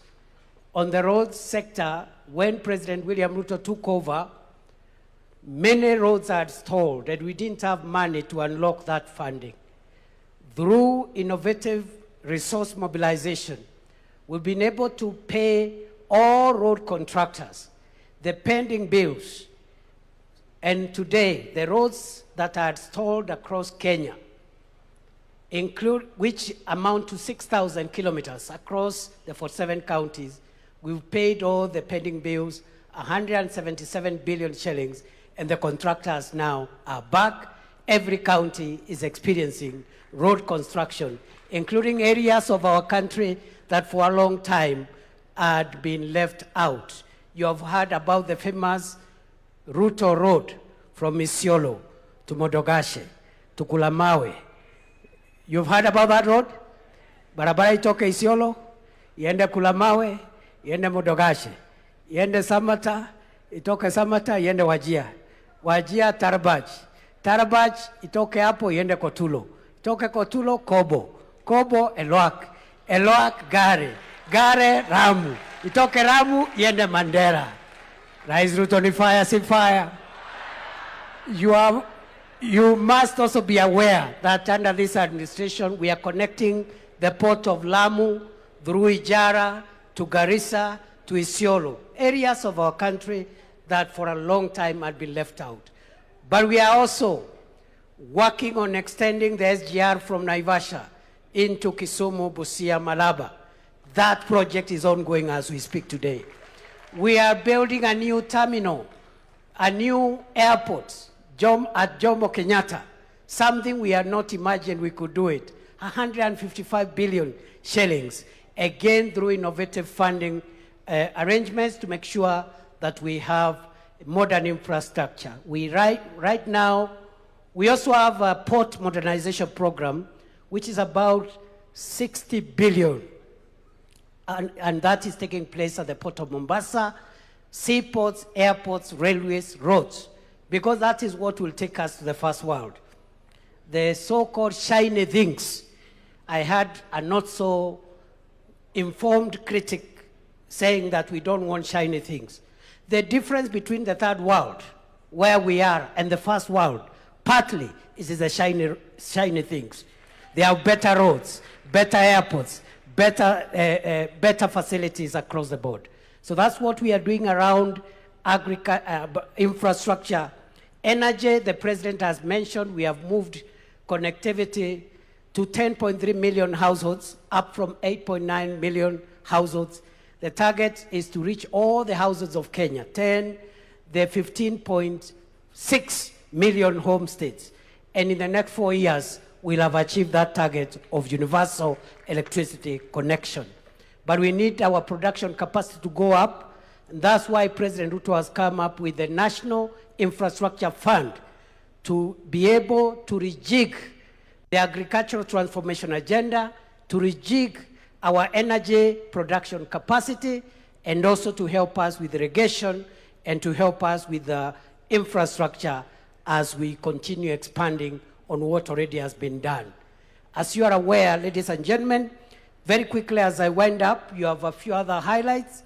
We are trying to create as many jobs as possible to the people of Kenya. We have a number of programs.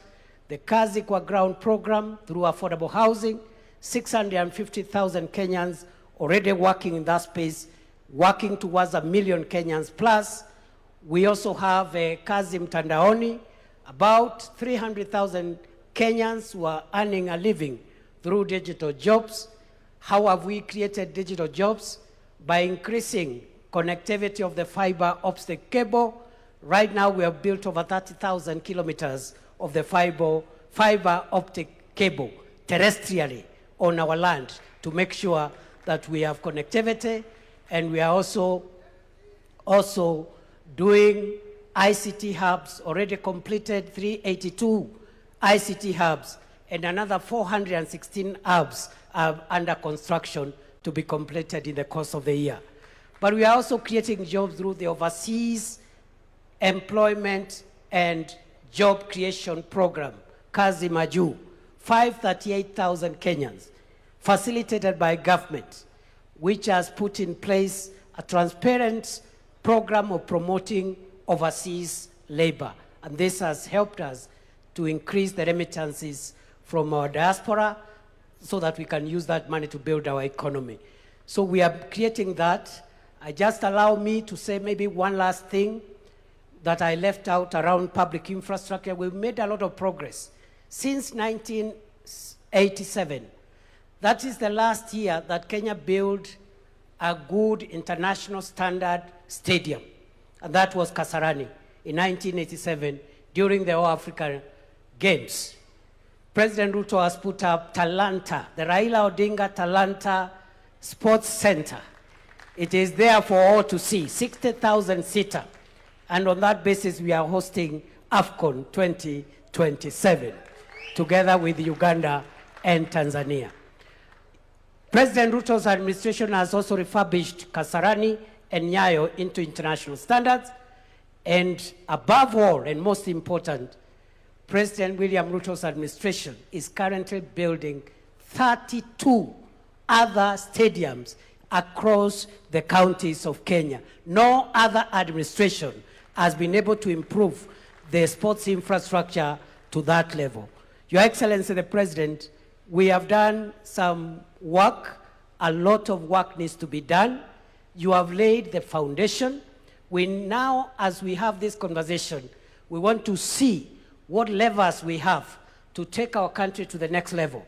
And already, the coming into force of the National Infrastructure Fund and the Sovereign Wealth Fund, those two instruments of financial and resource mobilization will take Kenya to the next level. I believe that, as Professor Hino told us, Kenya and Africa is able to venture into the league of wealthy, developed nations. We just need good leadership. We also need confidence in ourselves that what other nations can do, what other races can do, the African race can also generate countries that can move from poverty and move into progress. It is possible. And therefore, Mr. President, as I sit down, I want to challenge ourselves as Kenyans not to be dismissive and skeptical all the time, and to depoliticize the development of our country. We can politicize everything else. Let us not politicize the development of our country, because if we do so, then we see some of the results that have created the kind of gaps that we have seen. So we need confidence in ourselves, the ability of our nation to rise. We need strong leadership, and we must insulate, as we have this conversation, this country from policy disruption. The biggest threat of African countries, the biggest threat of the developing countries is policy disruption, where some of the things that I've talked about have been put in place, but they are disrupted when there is a change of administration. Somebody comes with their ego as opposed to the national interest, and they want to change this, to change the other, to disrupt this instead of perfecting the foundation on which our country has been raised. Thank you very much. God bless you. I submit. Asante sana to the Deputy President, Professor Kithure Kindiki. As you can tell, many of those points he can even speak in his dream, even as we dream into beyond 2030. So let me talk to stakeholders, at least some representatives who have been in the journey of Vision 2030 and are going to be part of the journey moving past this into 2060, 2063 as Kenya turns 100. So ladies and gentlemen, help me welcome on stage Mugo Kibati, who is the CEO of Telkom Kenya. But for this conversation, what you will find very, very, very key is he has been the CEO of the Vision 2030 Delivery Secretariat and will be lending some hindsight with that. We have the voice of the civil society, and for this, we'll have Bina Maseno, the Executive Director, Badili Africa, wherever she is seated. She's right over there. She's approaching. Please give her a round of applause. We also have from faith-based organizations, Bishop Mark Kariuki, who is Bishop at the Deliverance Church of Kenya. Mali yako aweze kuungana nasi, ndio hapo. Karibu sana Bishop. We also have representation from the manufacturers. And for this, I'd like to call on Marianne Musangi, the Vice Chair of the Kenya Association of Manufacturers. Ladies and gentlemen, from early this morning, one of the first people here, he's really used to being up early for trading. I'm talking about Frank Mwiti, the CEO of the Nairobi Securities Exchange. And he has been here waiting to give us what he feels is the vision going forward. And we also have Jean Githinji, who is a strategy consultant as well as an entrepreneur from the creative side of life. As you can see, she has a lot of creativity around her, and you're looking beautiful. Karibu sana to the panel. Thank you all for joining us. And I will start with Mugo, perhaps just for purposes of hindsight, from where we have come with Vision 2030, now we are surging forward. Yes, there has been a lot of achievements, but there's a lot of work still to do, especially for the young master here, Bwana Adrian, over there, who's still with us, taking points as you were speaking. Mugo, how do we determine, because the question to the Deputy President was, there's what was achieved with the administrations then, as Vision 2030 was coming into fruition and to be rolled out. But how do we determine that there's continuity beyond whatever leadership is in charge for the betterment of the nation? Thank you. Thank you very much, Mark, and good afternoon, everybody. We're now on the 18th year since the launch of 2030. And on MTP4, the fourth medium-term plan. And the Deputy President has done a good job of explaining MTP4 achievements. I would like to say that there have been achievements in MTP1, MTP2, MTP3, as well as MTP4. And it is important that we all remember that the administrations that have come from 2008, from the late President Kibaki, President Kenyatta, now President Ruto, have all been on the Vision 2030 program through the 5-year development plans.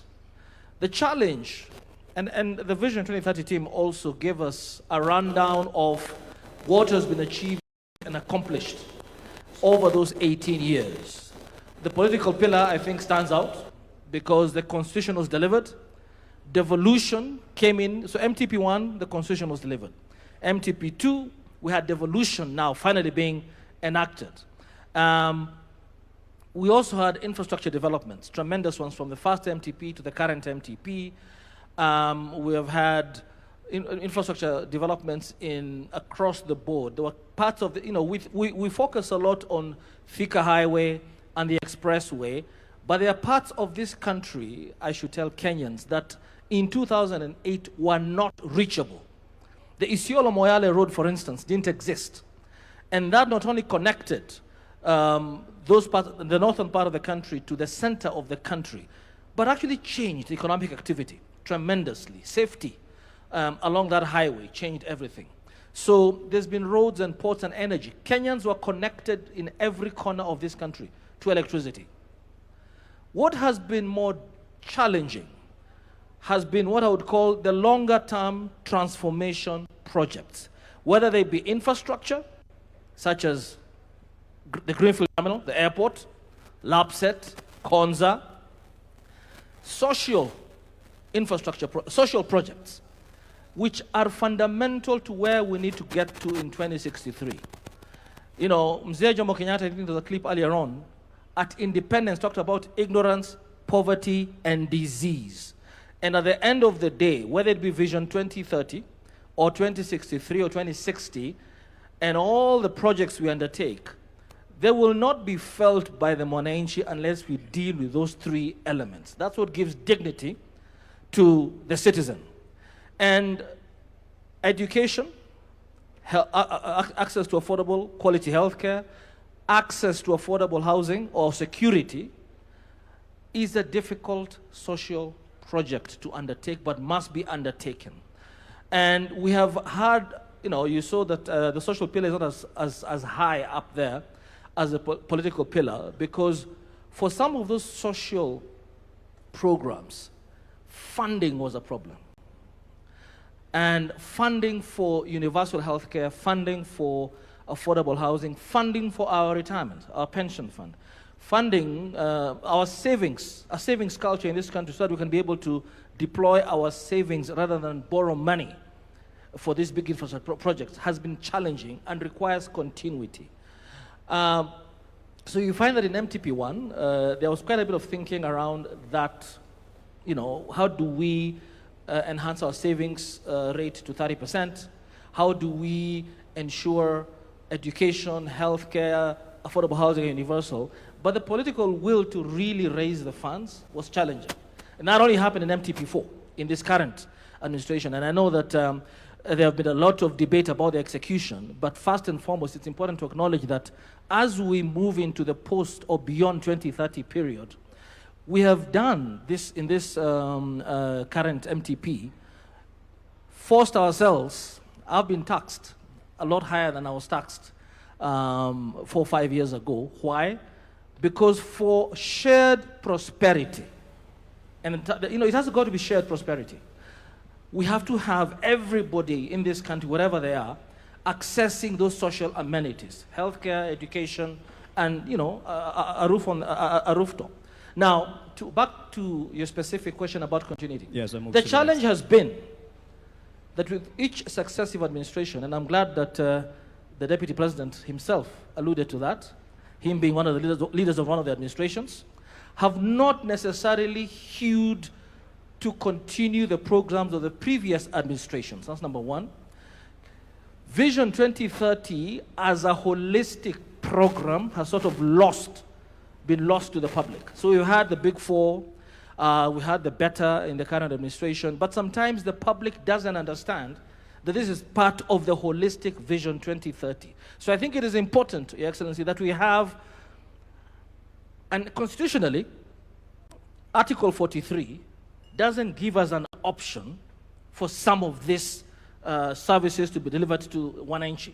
So I think that we must move beyond the Constitution and create a law, enact a law on national planning and economic development that forces each successive administration to actually continue with the programs that, in this particular case, take us to beyond 2030 to 2063. And if there's a review to be done, because every 5 years, every administration has a right to have its own political priorities. Actually, Vision 2030 was designed with that in mind. Why have an election? You must have your own priorities. But they must be geared towards achieving the national development plan, the national vision. And if any changes have to be undertaken or tweaked, they must be according to the national development plan or economic planning law. And that is why I feel very strongly that this conversation is important, because a robust conversation must be held by the public. The HAC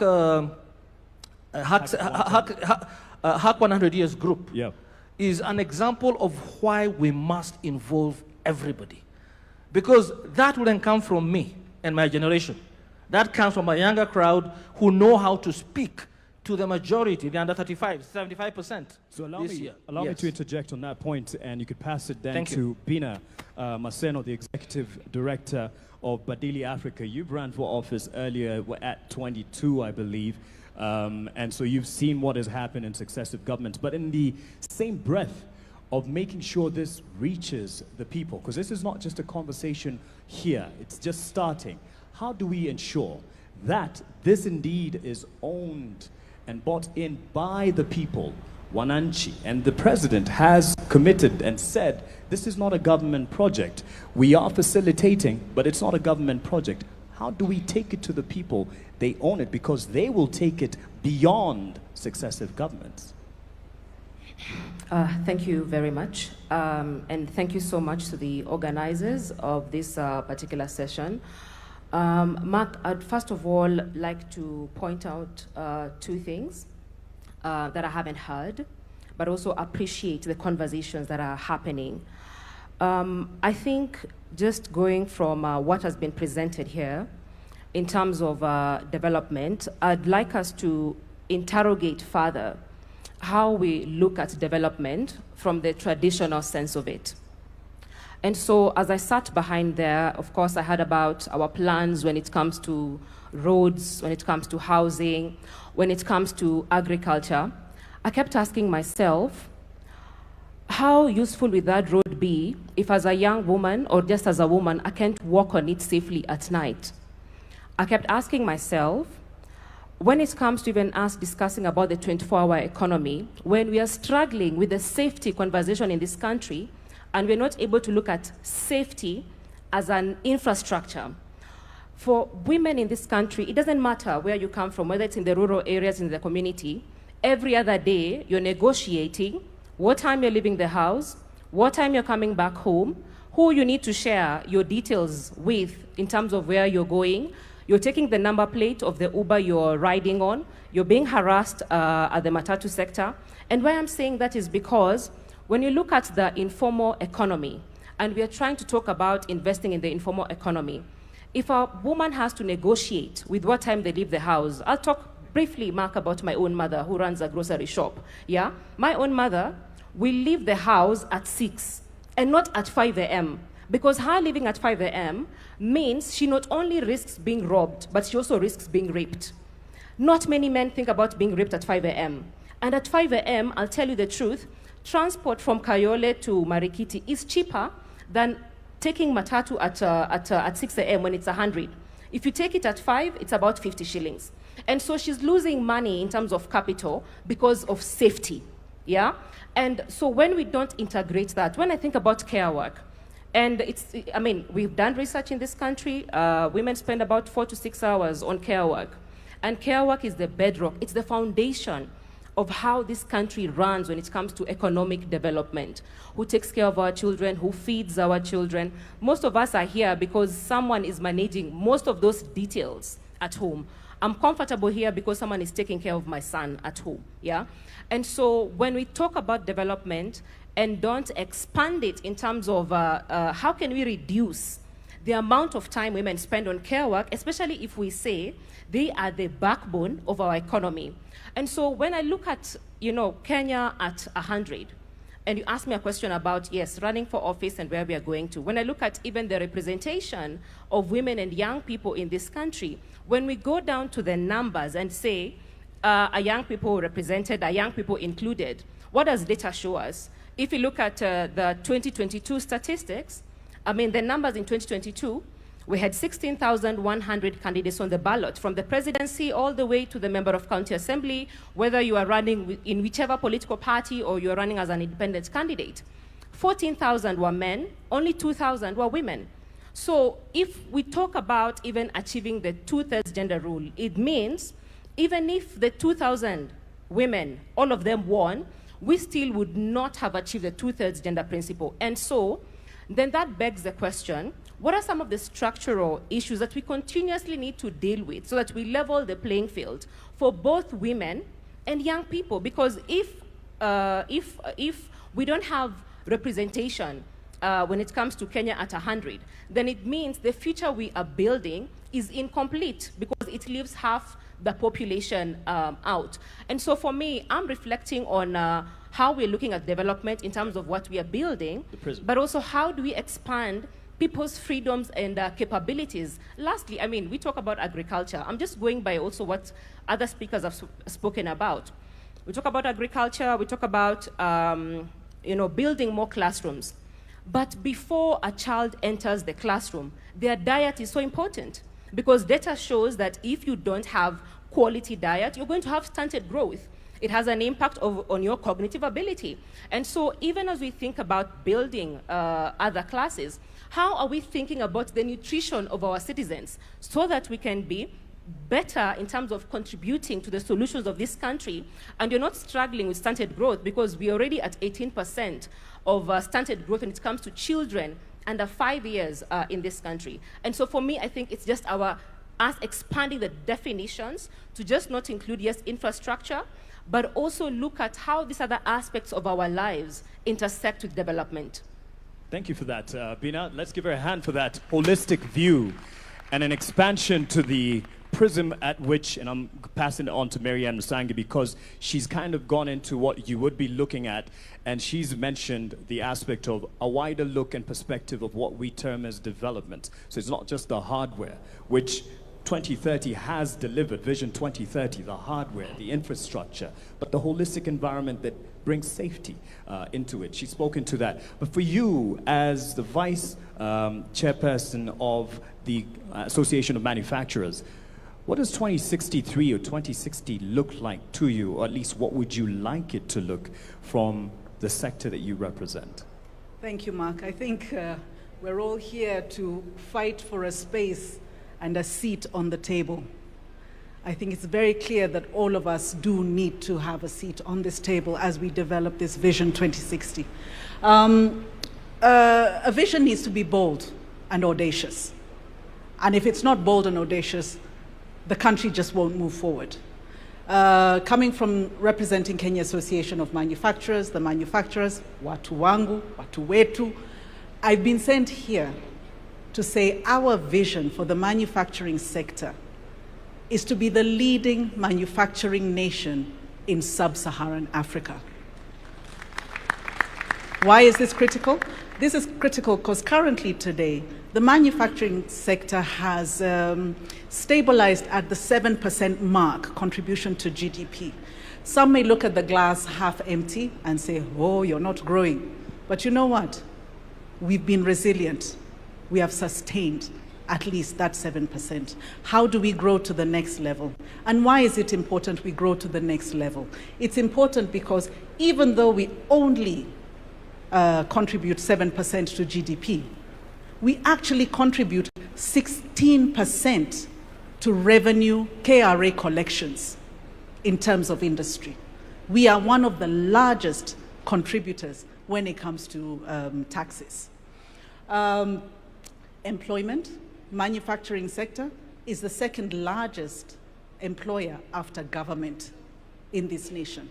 So you can see, if we were to move from the 7% mark to where Singapore or Vietnam is, which is the 20% mark of their GDP, we're talking about employment of, direct employment of over 2 million people, if not higher, on an indirect perspective, because indirectly, we create traders in the field. We create the matatu industry because we're the ones manufacturing the matatus itself.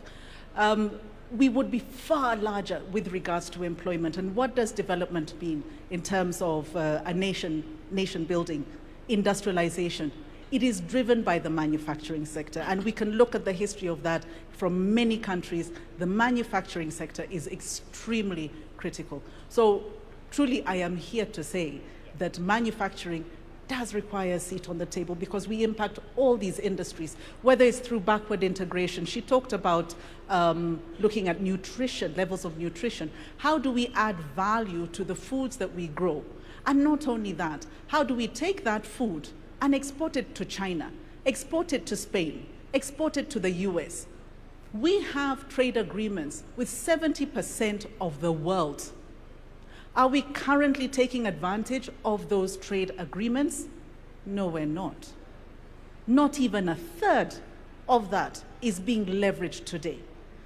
So what am I saying? The infrastructure is in place, but it just needs to be looked at. It needs to be prioritized from the top, from the leadership, that manufacturing must be developed. We must support the people who have been here since the 40s and the 50s.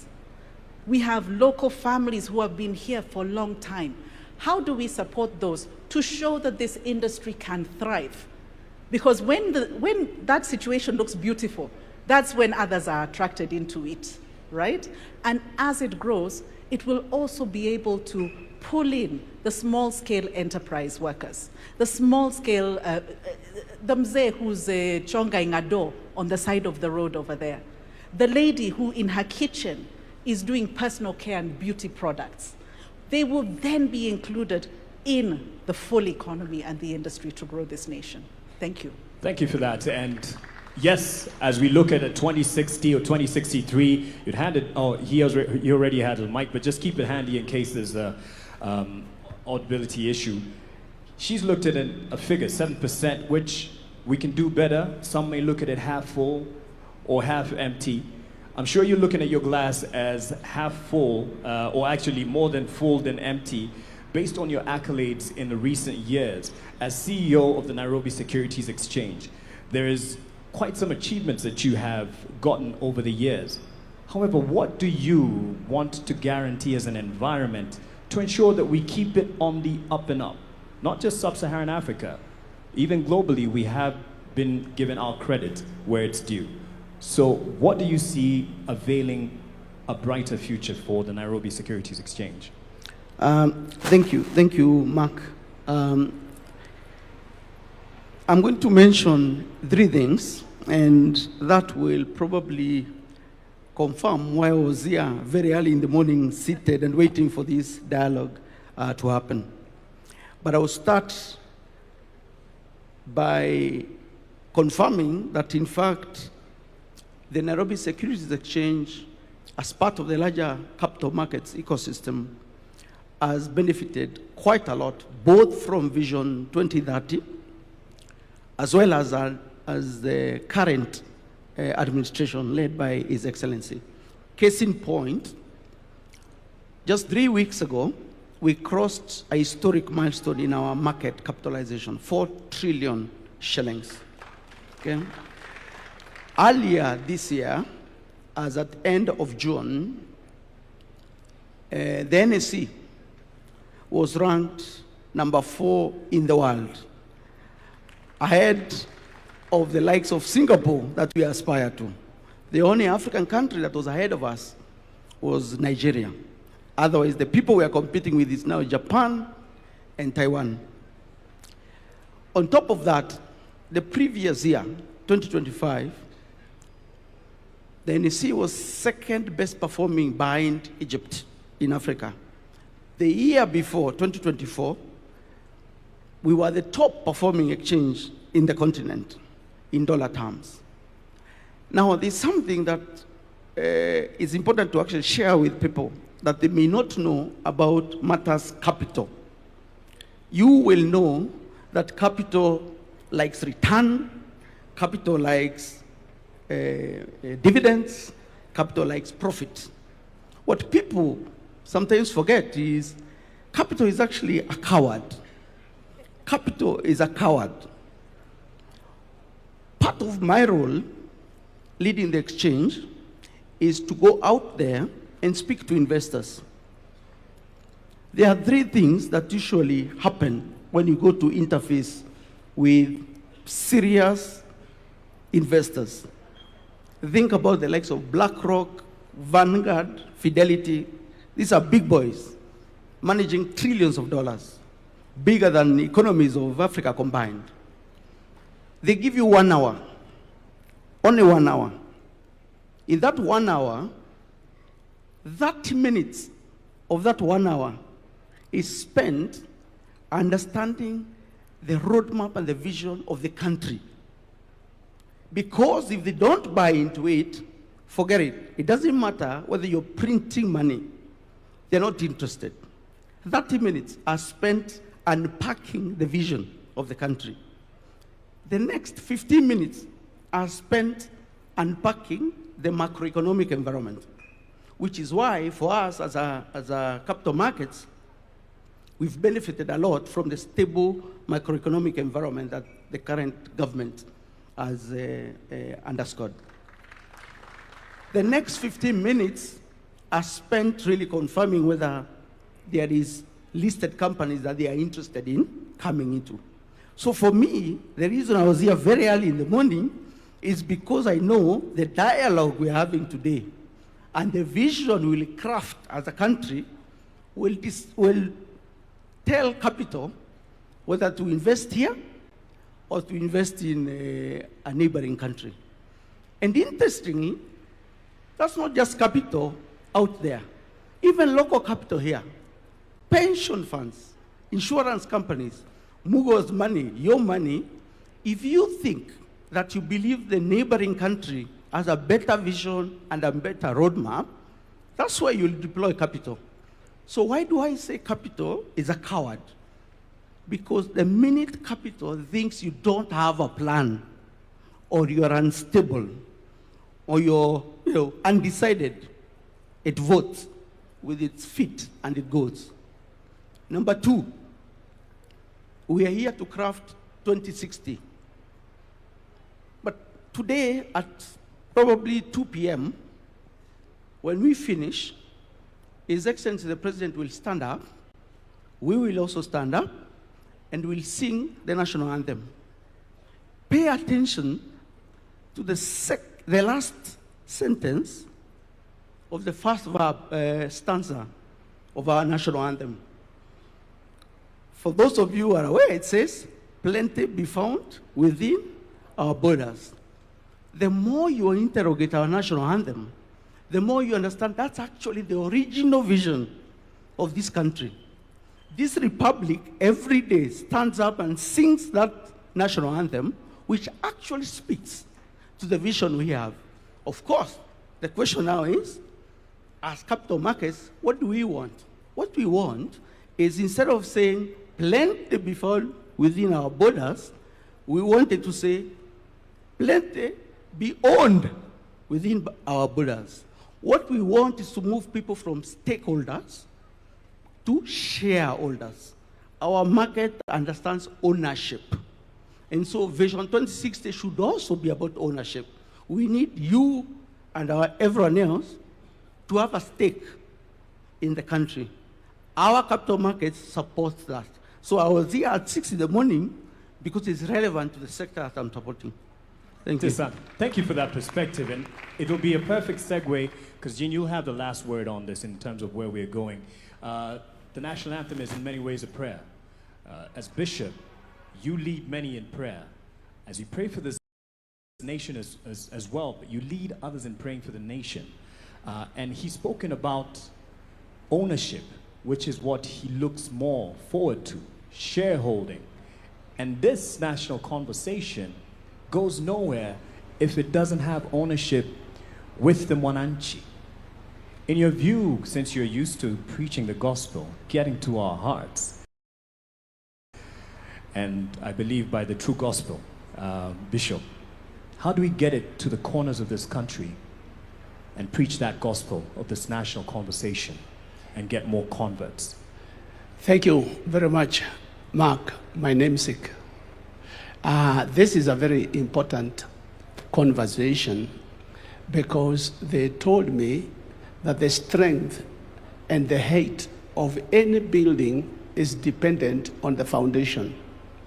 So if the foundation is not right, the building will eventually crack.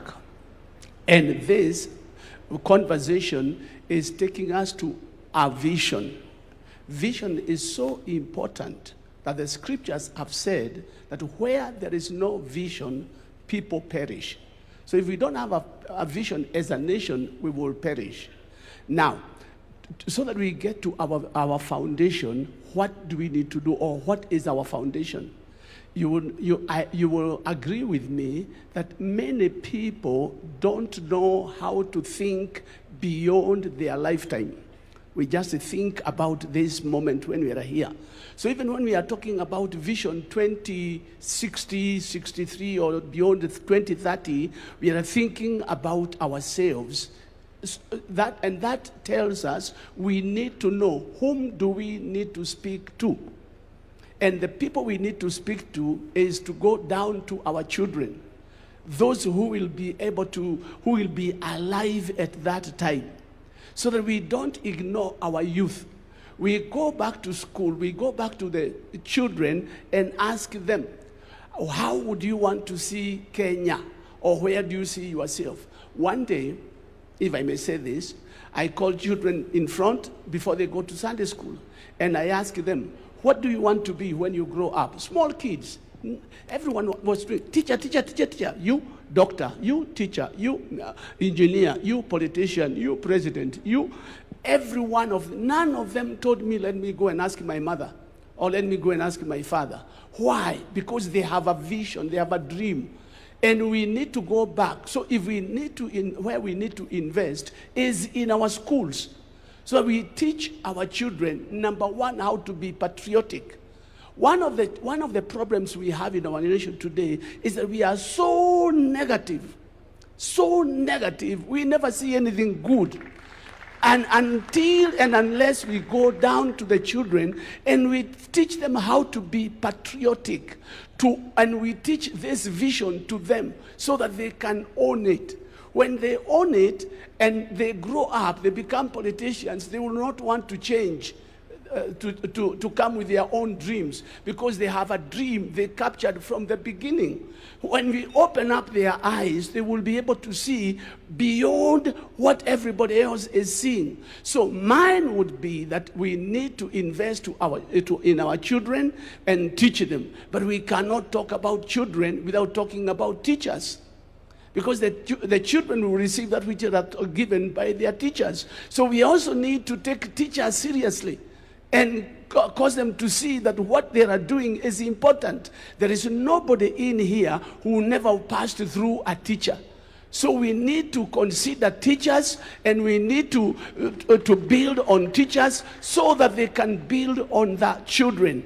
Once the children have captured, this young boy here, 7-year-old, he has a vision, he has a dream. Now, if we get all our children to have dreams and to see what the nation, what a nation they would like to look to see when they are old, they will capture it, they will run with it, and we will not be disappointed. Thank you very much. Let me speak to someone who you probably consider your child in terms of age, and she's, yes, young enough to be your child. Jean Githinji, as a strategic consultant, you do a lot of work on narratives. And there's what he's given as an example of kids choosing the future. And the vision that they bear is based on a narrative that they have of fashionable careers. You are a creative entrepreneur. So you're looking at beyond the traditional careers that we have. So as you speak to this, tell us a Kenya that you see and hope for in 2060.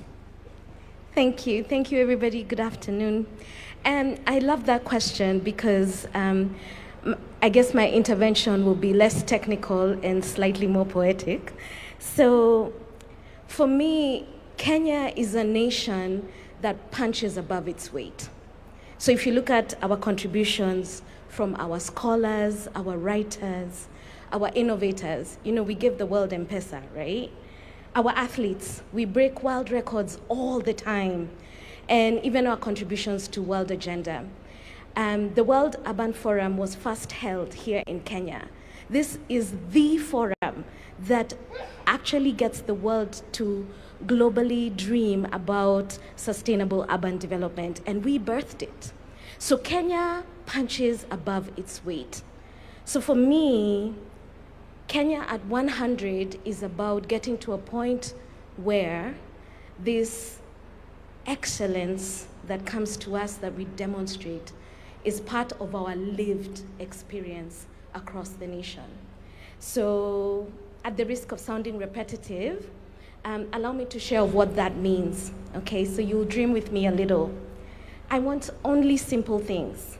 So in my version of Kenya in 2063, our youth don't have to leave Kenya to see the world. The world comes to them. In 2063, a Kenyan is able to live in Turkana as easily as they would live in Nairobi or Shanghai or New York City.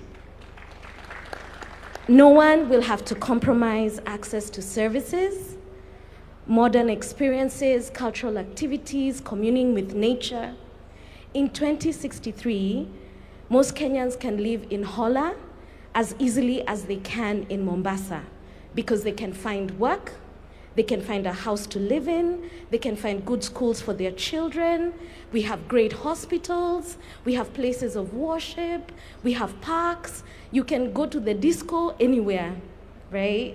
So the simple dream is that our informal settlements will all be called Old Town, and we will only preserve them for tourism and documentaries, right? So our cities in 2063 are so well planned that we can navigate streets on Google Maps without referencing landmarks like take a left at the green Mama Ali's kiosk, you know?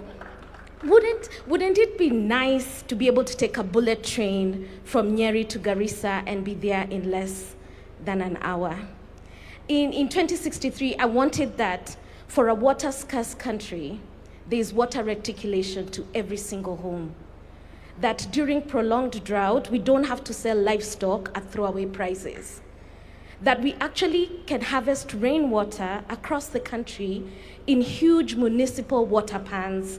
And during rainy season in Nairobi, Malindi doesn't have brown ocean waters from silt deposits.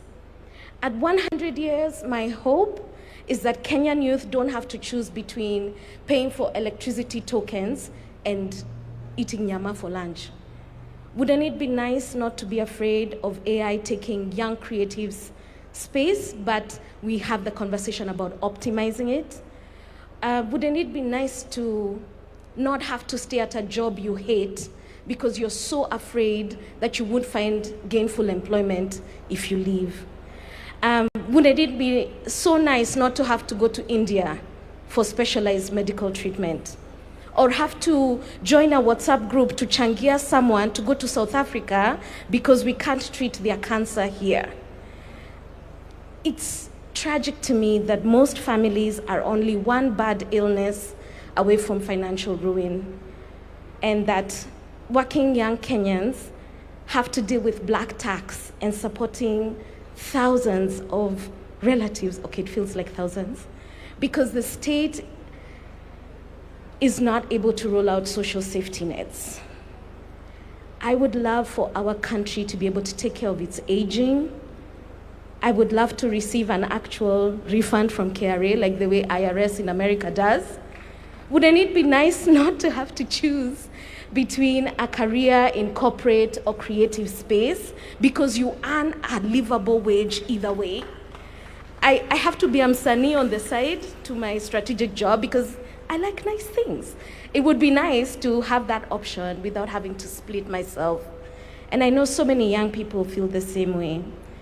But wouldn't it be nice not to complain about education all the time?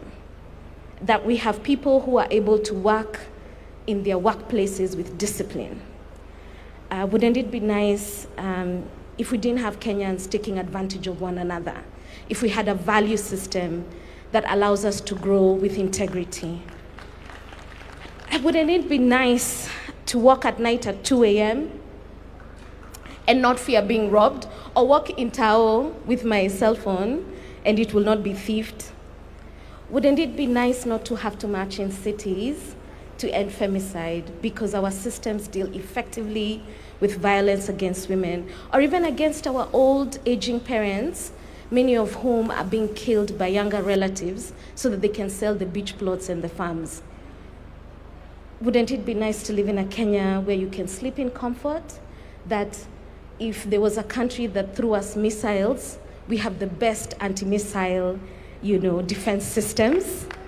You see, I really just want simple things. So Kenya in 2063 for me is not about abstract plans, right? It's about making sure Kenyans experience excellence in everyday living. So this plan for me is about putting in place the systems, the mechanisms, and even a collective consciousness that can deliver this vision and many others for generations to come. I'll tell you something, Jean, you got the attention of the Commander-in-Chief when you talked about the anti-missile defense system.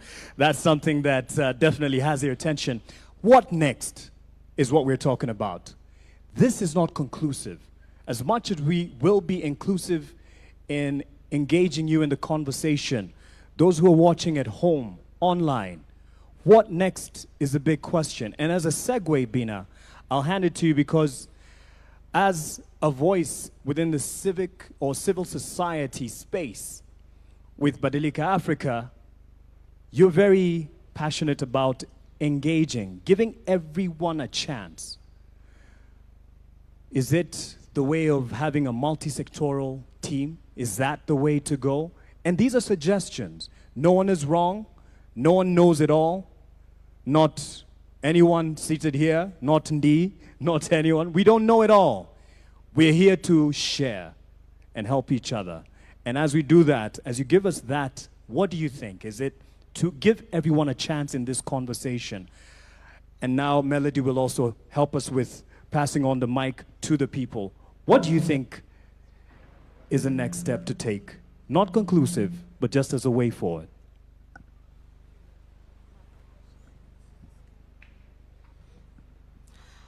Thank you so much. Thank you. Is it okay? Thank you so much once again. So 2 things that I'm reflecting on as you ask that question is that first, even as we look at taking these conversations to the counties, it's just not about decentralizing the conversations to the counties, but yes, that word at the county, to ensure that the conversations we're having at the county, how inclusive are they? Who are we missing in the room?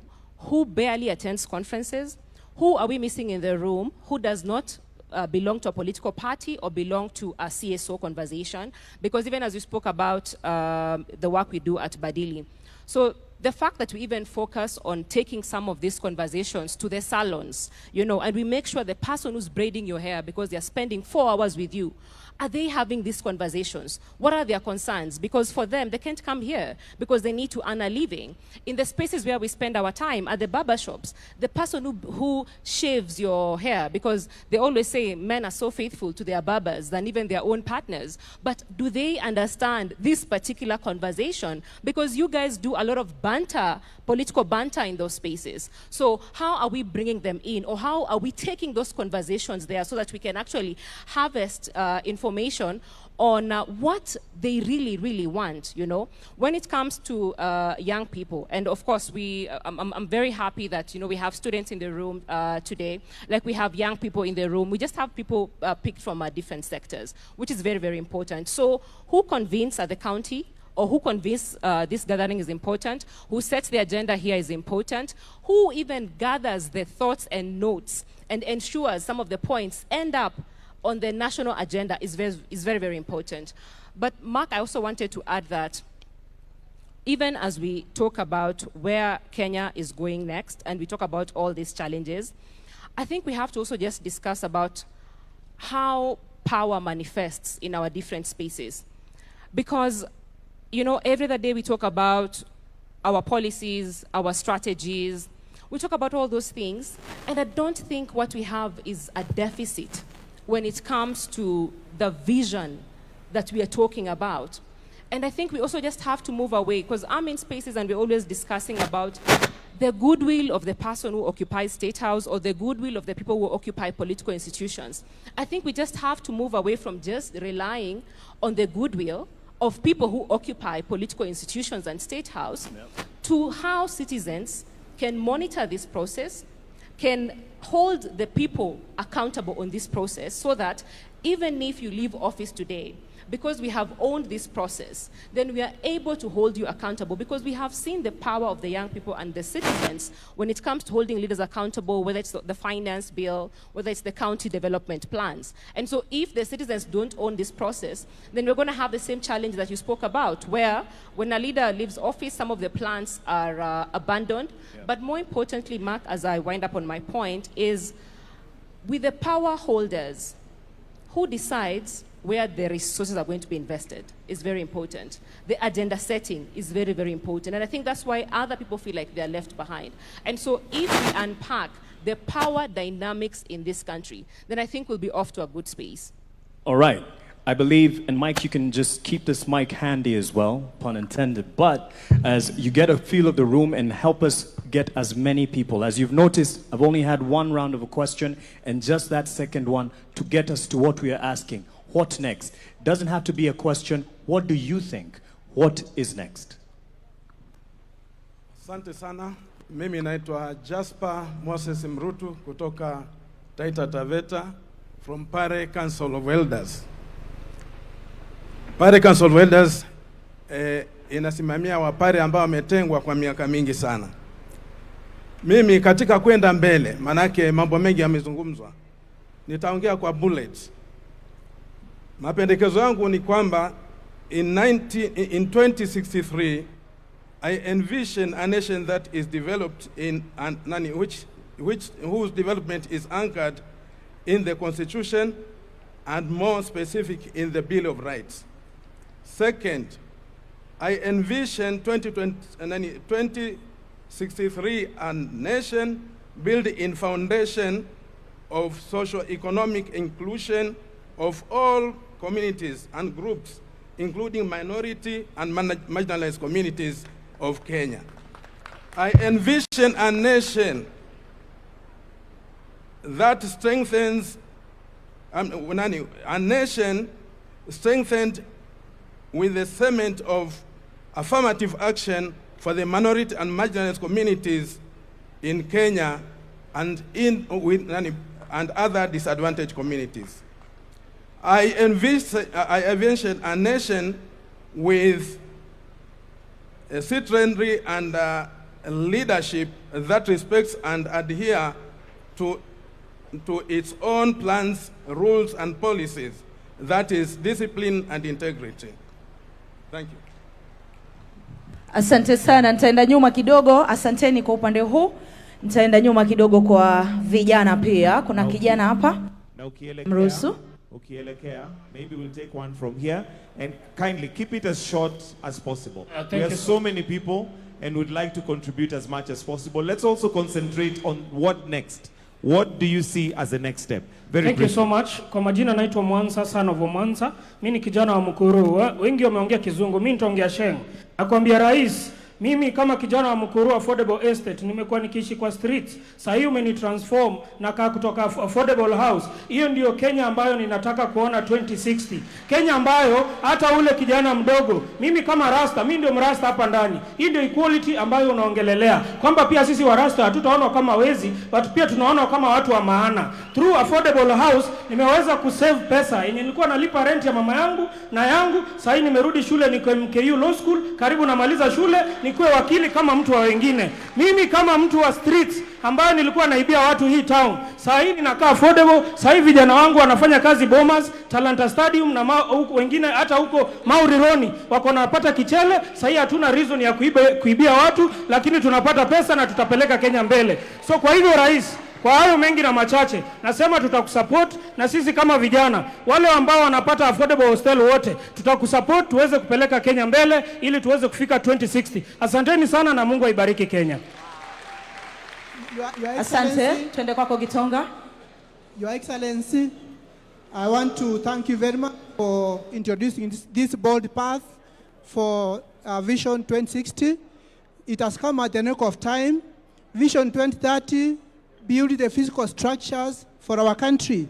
We recognize the immense infrastructure groundwork laid down in the lifespan of Kenya Vision 2030. As we approach now the new dispensation of Vision 2060, our national conversation must start drifting from building physical assets to maximizing technology and technological production, so that we are able to open up more openings for jobs for the youth and other people. Post-2030 era must therefore be driven purely by data, artificial intelligence, and modern technology. If Kenya is to transition into a global competitive, high-income, first-world nation, in this generation, technology cannot be treated as a separate sector. Technology must be the operating system for the entire economy. It is the core engine for agriculture sector, for trade, for manufacturing, for health.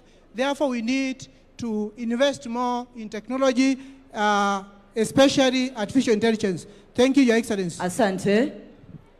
Asante sana Mheshimiwa Rais, mtukufu Rais, kwa ajili ya hili kongamano. Niruhusu niongee kidogo kwa ajili ya wana health ama healthcare. Na nataka kupea shukrani ya dhati kama healthcare fraternity representing the Cancer Society of this country. My name is Phoebe from Kenyan Network of Cancer Organizations. Tulipoongea tukakuelezea kuhusu SHA, ulisikia na ukafanya ile inaitwa expanded package. Kwa hiyo tunasema kwa oncology benefit, tunasema kuendelea kwa future. Tungependa kuona future ambayo hospitali inaenda kwa wagonjwa na sio wagonjwa kukuja kwa hospitali. Hiyo inamaanisha nini? Kuhakikisha kwamba primary healthcare, prevention na primary healthcare imesisitizwa pale mashinani, kwa sababu already tuko na wale wanaitwa community health promoters. How well can we make use of them to ensure that in the vision we are not handling a sick country, because looking at the statistics in the future, the numbers of non-communicable diseases are meant to arise. But how do we ensure that even as we move to the future, there is more healthy population? And that is just strengthening what Singapore has done, primary healthcare and prevention healthcare, and strengthening what you already started with the universal health coverage to ensure that we talk prevention. Where are the diseases? Diseases are in the urban planning, they're in the schools, they're in the food industries. How do we ensure they're in the lifestyles? How do we ensure that we speak promotion more and speak prevention more? And we can assure you that if we do that and handle primary healthcare, community healthcare, and prevention, we will ensure there is not only a prosperous future for this country, but a healthier 2063 and beyond. Thank you. Asante. Jambo jambo Kenya. Melala jambo jambo Kenya. My name is Rosaline Alionya from Kakamega County. I'm a young person from the ODM party, and I'm privileged to be here. Now, in the Azimio manifesto in the previous election, my party leader had an idea of having one county produce one product. And I'm seated here wondering, if my county Kakamega produces maize, why is it that we have maize milling farms in Thika, we have maize milling farms in Nairobi, and not have those maize milling farms in Kakamega, so that those farmers and their children also, apart from doing the agriculture, they can also take part in the processing of the sugar and the selling of the sugar. And if we devolve this development project that we are talking about, we'll be able to create more jobs even in the marginalized communities. So if we can be able to look at this issue of one county, one product, it will be a great deal. Lastly, I've heard Professor Hin from Japan talk about us focusing on childhood education. But why is it that when a learner gets good grades, we always create for them an ample opportunity? When they're getting maybe 400 marks from primary, they get an opportunity in a national school. When they get good grades, they get an opportunity in good universities. But when these children get first-class honors, we never really create a platform for them so that these brains are able to transition directly into the human capital of our industries within the country, so that we are not able to export them outside. Lastly, mwisho, mimi kama mkazi wa Kakamega, I want shiny things, Mr. President. Asante sana. What next? Ndio kitu ambacho tunauliza. What next? Kwa majina naitwa Hilary Kiptalu Cheruiyot. I'm a professional marathon athlete, and I was privileged. I'm very happy to be given this by a particular juncture, even as professional marathon athlete, to put our input in this conversation. Kwa leo tungetaka kushukuru President wa Kenya Dr. William Samoei Ruto kwa sababu kuna vitu tunaona kama wakimbiaji yenye amefanya, na sisi kama wanariadha hapo awali hatuko tunaona kama tuko na mwelekeo, na ya muhimu sana kuhusu hii maneno Vision 2030 and beyond. Sisi kama wanariadha tungetaka kusaidia Wakenya kwa vile mnatuelewa, sisi kama wanariadha tumeweka Kenya kwa picha mzuri pale duniani pale, na kwa hivyo sisi kama wanariadha tungetaka tena tupewe chance ya kuweza kumarket tuwekwe front kwa hii Vision 2030 and beyond, tuweze kama wanariadha kusaidia Wakenya na kusaidia president kushika mkono kwa hii vision. Alafu ya pili, kama mwanariadha tuko na agenda kama wanariadha tuweze kuchukua Kenya, tusaidia Wakenya, tusaidie Kenya kuchukua Kenya ielekee Singapore.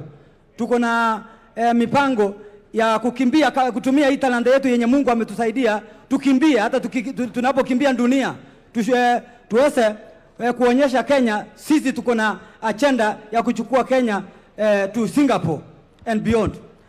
Within Vision 2030 tunataka kupewa forum ama platform kama wanariadha, tuweze kuketi na president, tuweke mipangilio yetu kwa meza kama wanariadha, ndio tukue considered pia sisi. Asante. Basi, please pick two more questions from that side. We'll pick from this side. Naona hapo ndio mambo iko moto kabisa, kisha tuanze sasa kumalizia. So 2 questions from that side, as we also get 2 questions from this side as we get closer to winding up. Thank you. Please allow me to use the stage so that everyone can see me.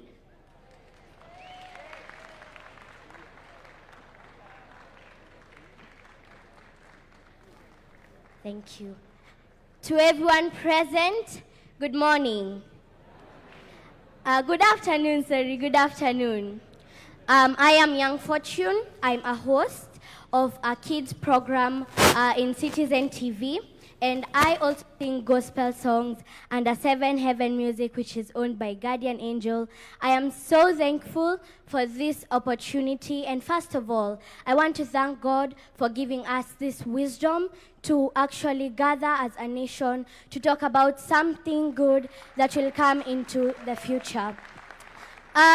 Let me tell you, people of Kenya, your children are very, very talented. Do you know that? They are very talented. They have the passion.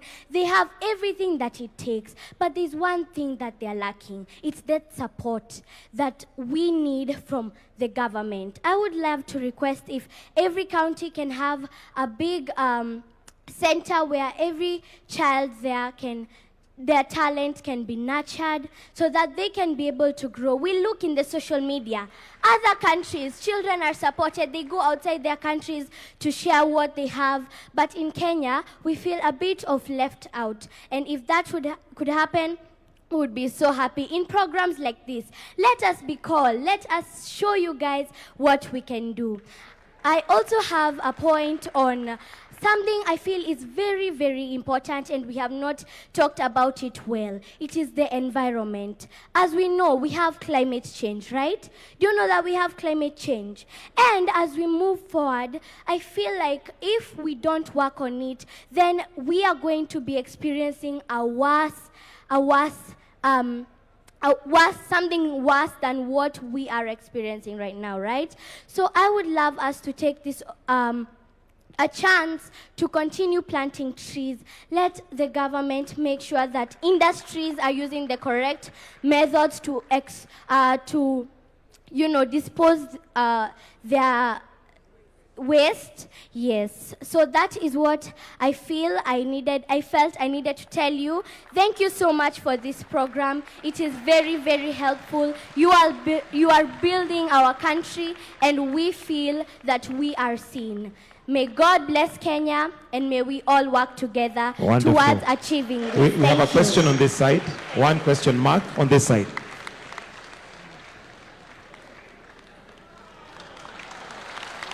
Asante.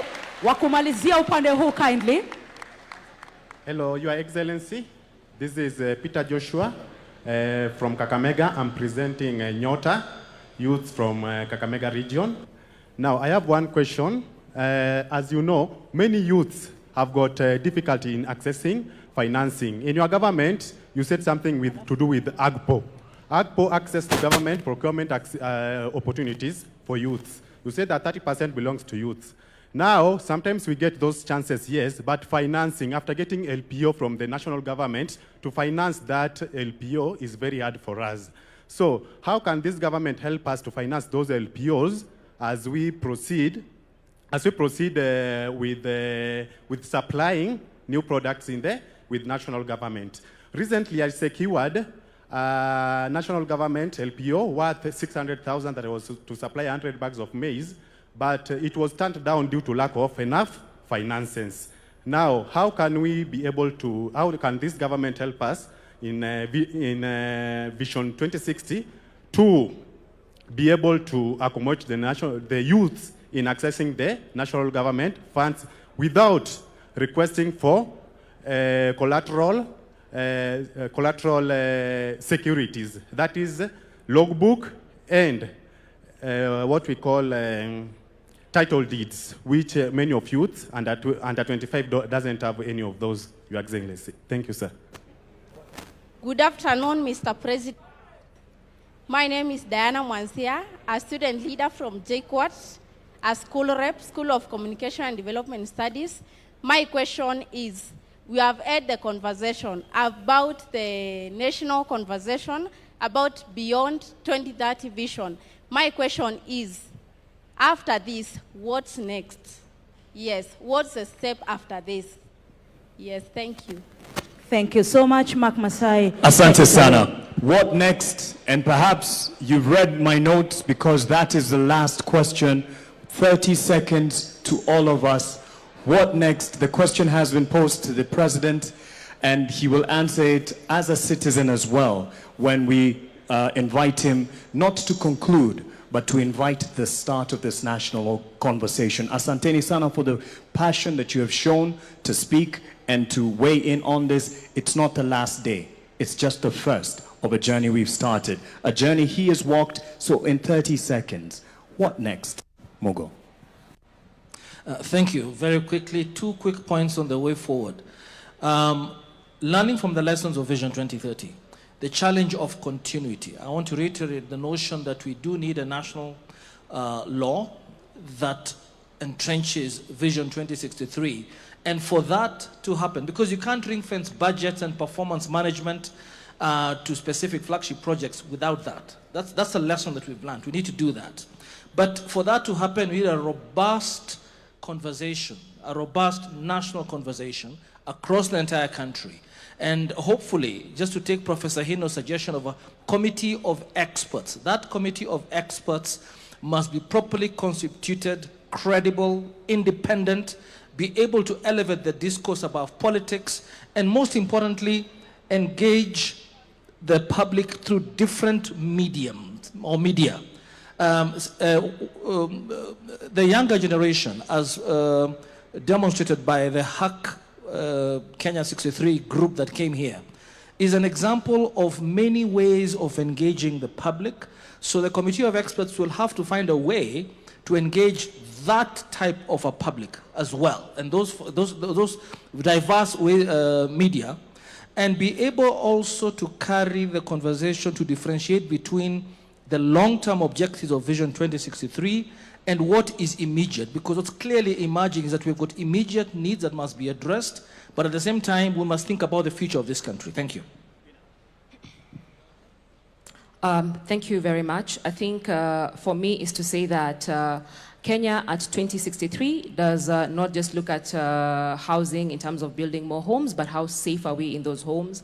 Not just more roads, but how safe are we when it comes to using those roads? How inclusive are those roads when it comes to even people with disability accessing those roads? Not just bora kazi, but what is the quality of the work that people are doing access to dignified lives, meaningful work, and also reducing the underemployment so that you can match your skills to the work that you wanted to do after school. Kenya at 2063 is able to redistribute care work, is able to reduce the amount of time our caregivers are spending on care work, and they're able to take that time when it comes to development.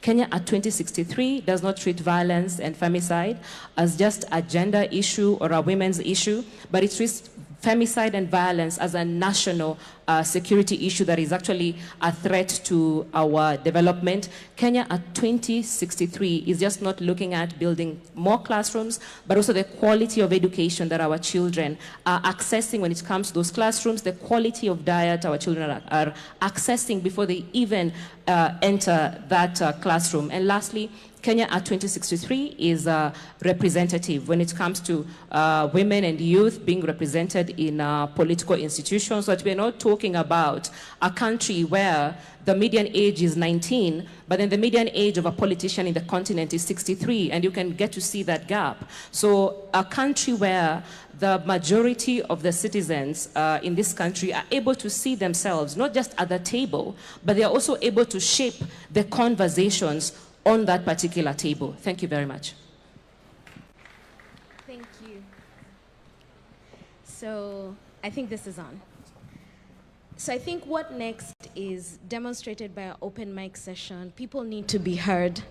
So we need to convene these forums where people speak their heart, speak their vision, and then we need to listen. And then our committee of experts can craft those into plans that can deliver a lived experience that reflects the aspiration, the dreams of Kenyan people. Thank you. Thank you. 3 things. I think the first one is, for us from a capital markets perspective, we would love that the capital markets is embedded in Vision 2060. What does that mean? What that means is that every Kenyan, if you have a business, if you have a project, you are able to actually come to our market and raise capital seamlessly without friction. We need to make that possible. Number 2, we need to be able to democratize wealth. Why? You know, I keep going back to our national anthem because I truly, truly do believe it's our regional vision. The national anthem talks about farm may we stand to defend. People will only defend something they own. In order for us to be able to defend the vision in terms of its crafting and implementation, we need people to own both the vision as well as the underlying resources that go to making the vision a reality. And then the last thing is, we actually want to have more listings in our market. We want to have more privatizations, and the government has done a fantastic job of enabling that to happen. Case in point, the Kenya pipeline. But we want to have more of these homegrown businesses listed on the exchange. That way, every Kenyan has a stake. Once Kenyans have a stake, it's much easier and better for them to defend the vision and actually carry it through, whether there's change of government or not, whether there's political ebb or flow, but then the vision stays. Lastly, Mark, we need the vision embedded in law. There needs to be a legal framework that captures the vision and embeds it in law. Number 2, the implementation of the vision needs to be institutionalized. We can't leave it to chance. Number 3, it needs to be audited periodically so that we course correct when we are off the vision. Not just at the tail end. Marianne. Thank you. I think what is important, every bus needs a driver to move the bus forward. So what needs to be identified is who is the driver. Who will this committee report to? Is it Adrian?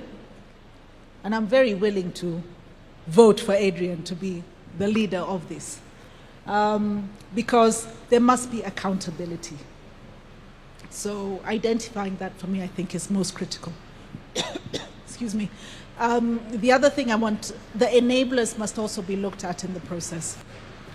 It's my voice. Thank you. Oh, sorry. The enablers are very critical. Policy must support strategy and not the other way around. when we develop policies, it's in order for the strategy to work so that we can achieve the objectives. Sometimes we forget. We develop policy and then the elephants on the ground are struggling to determine where do we go. Thank you. Foundations, building the foundation. We need to build the foundation of this vision, and we build it right. Once the foundation has been built and the committee of experts comes up, then we sell the vision. Sell the vision to the right people. And the right people, let's not ignore our children. Let's not ignore our youth.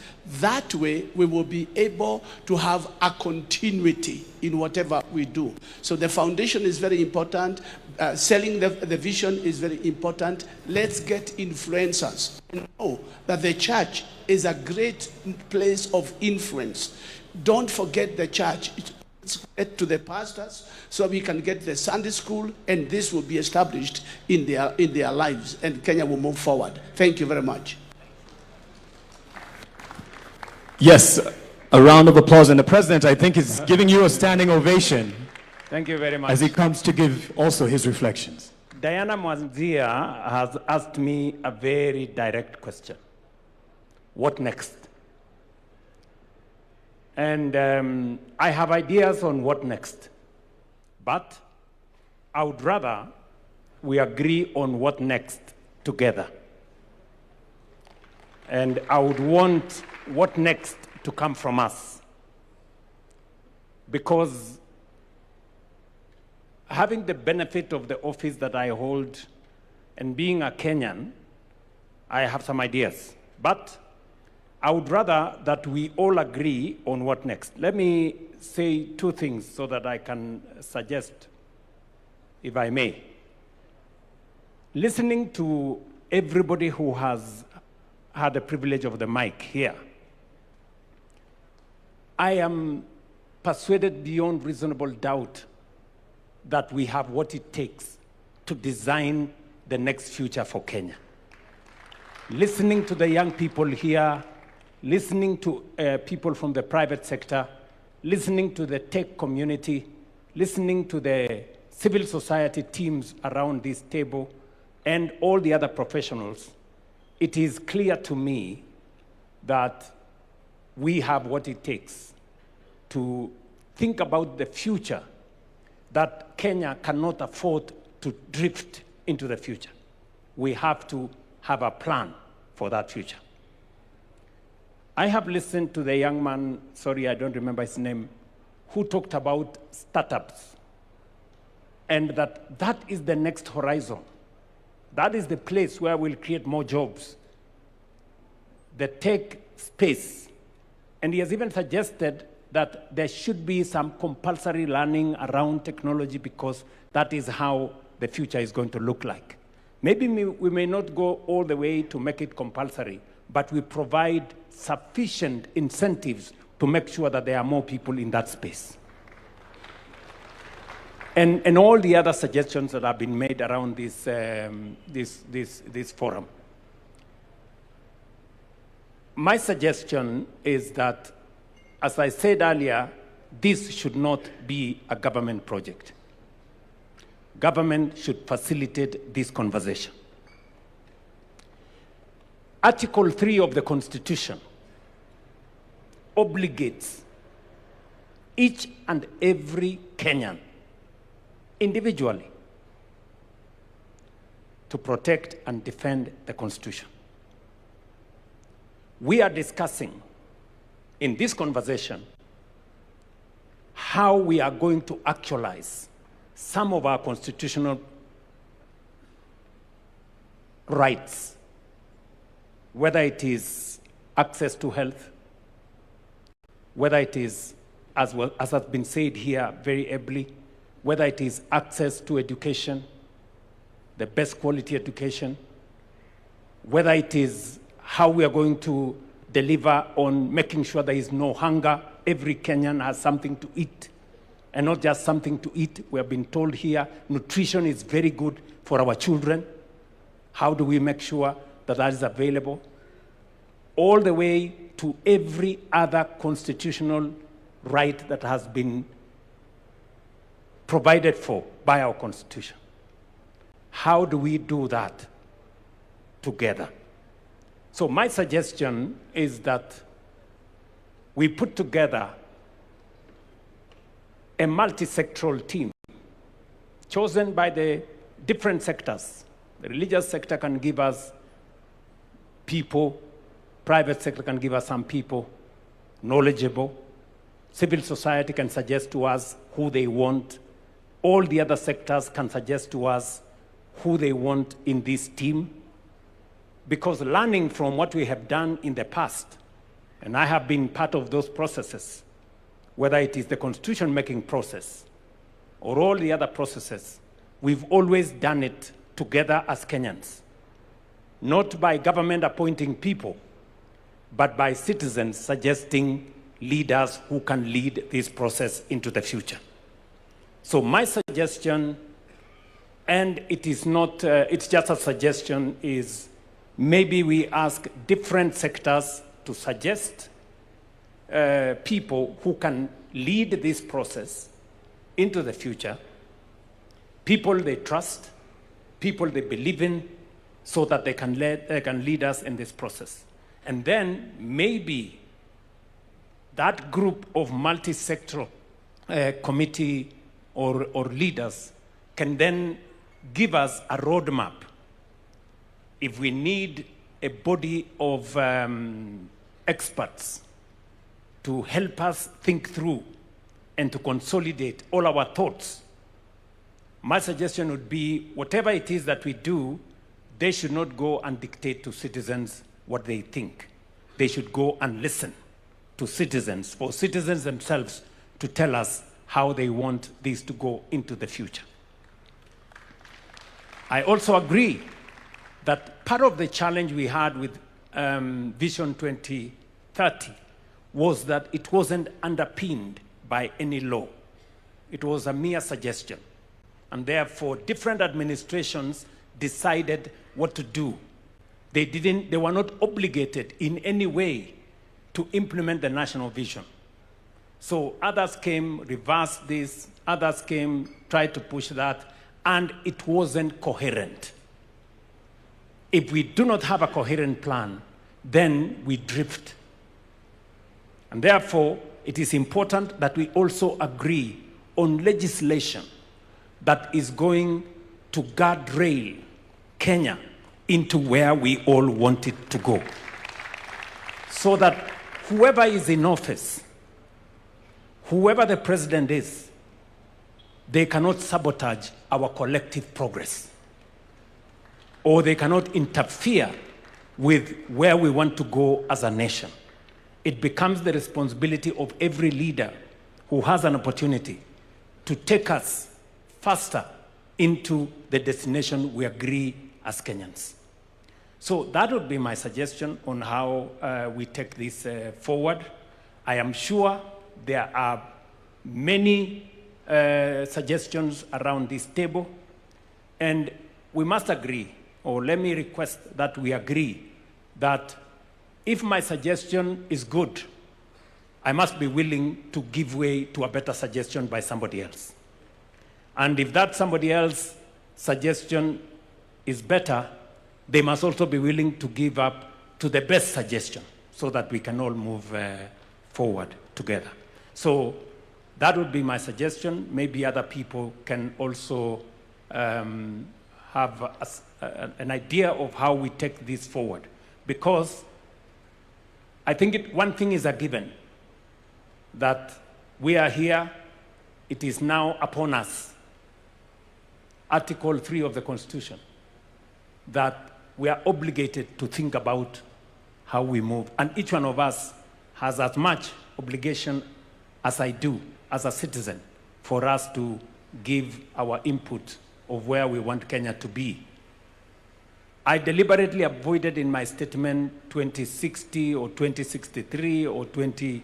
That should be also a suggestion by Kenyans.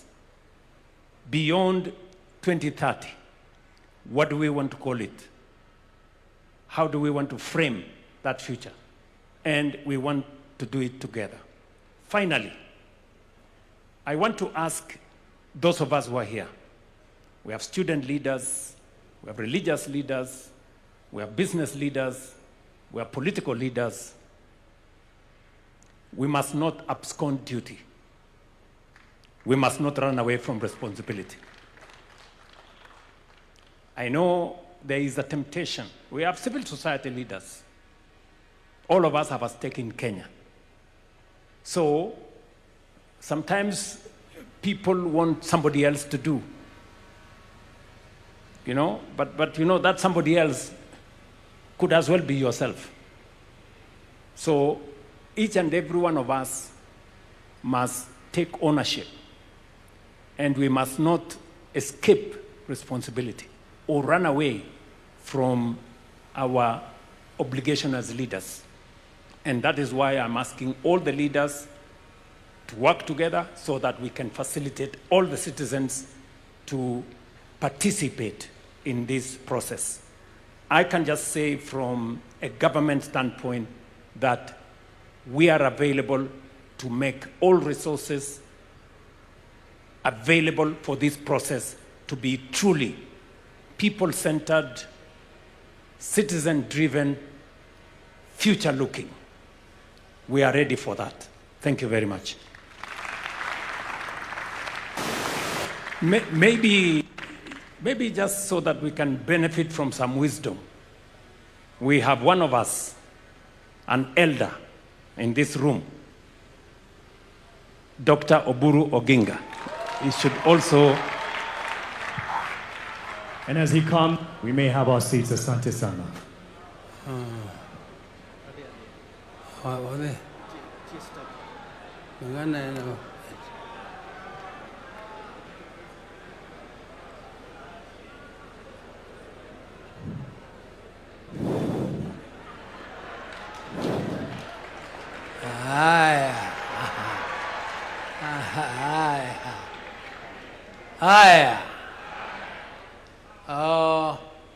Your Excellency, the President of the Republic of Kenya, Deputy President, and all protocols observed, dear delegates. Delegates, I'm also just one of you. I'm so impressed, highly impressed by the energy of the youth. The youth has so much energy, and I'm happy that our country has a future. Because when you have such vibrant youth, then you know that this country will be in safe hands. And the development of this country to the level of Singapore.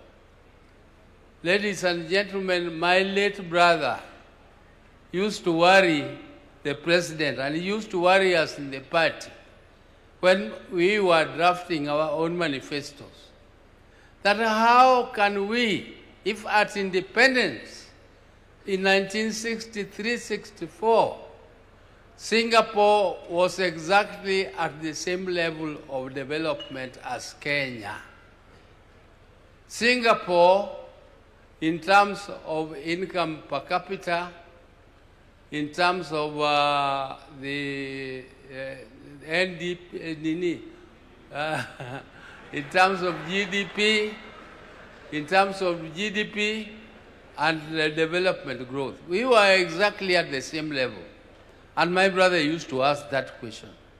What did Singapore do to rise up to a level where their incomes are now 40 times, incomes per capita are now 40 times that of Kenya? We must think as Kenyans. Where did we go wrong? And where did Singapore go right? That they achieved that level. Professor Hino, who was advisor to Raila when he was Prime Minister, has given you where Singapore is and where Kenya is. He has not told you why Kenya is there and Singapore is there. He only told you where Singapore is.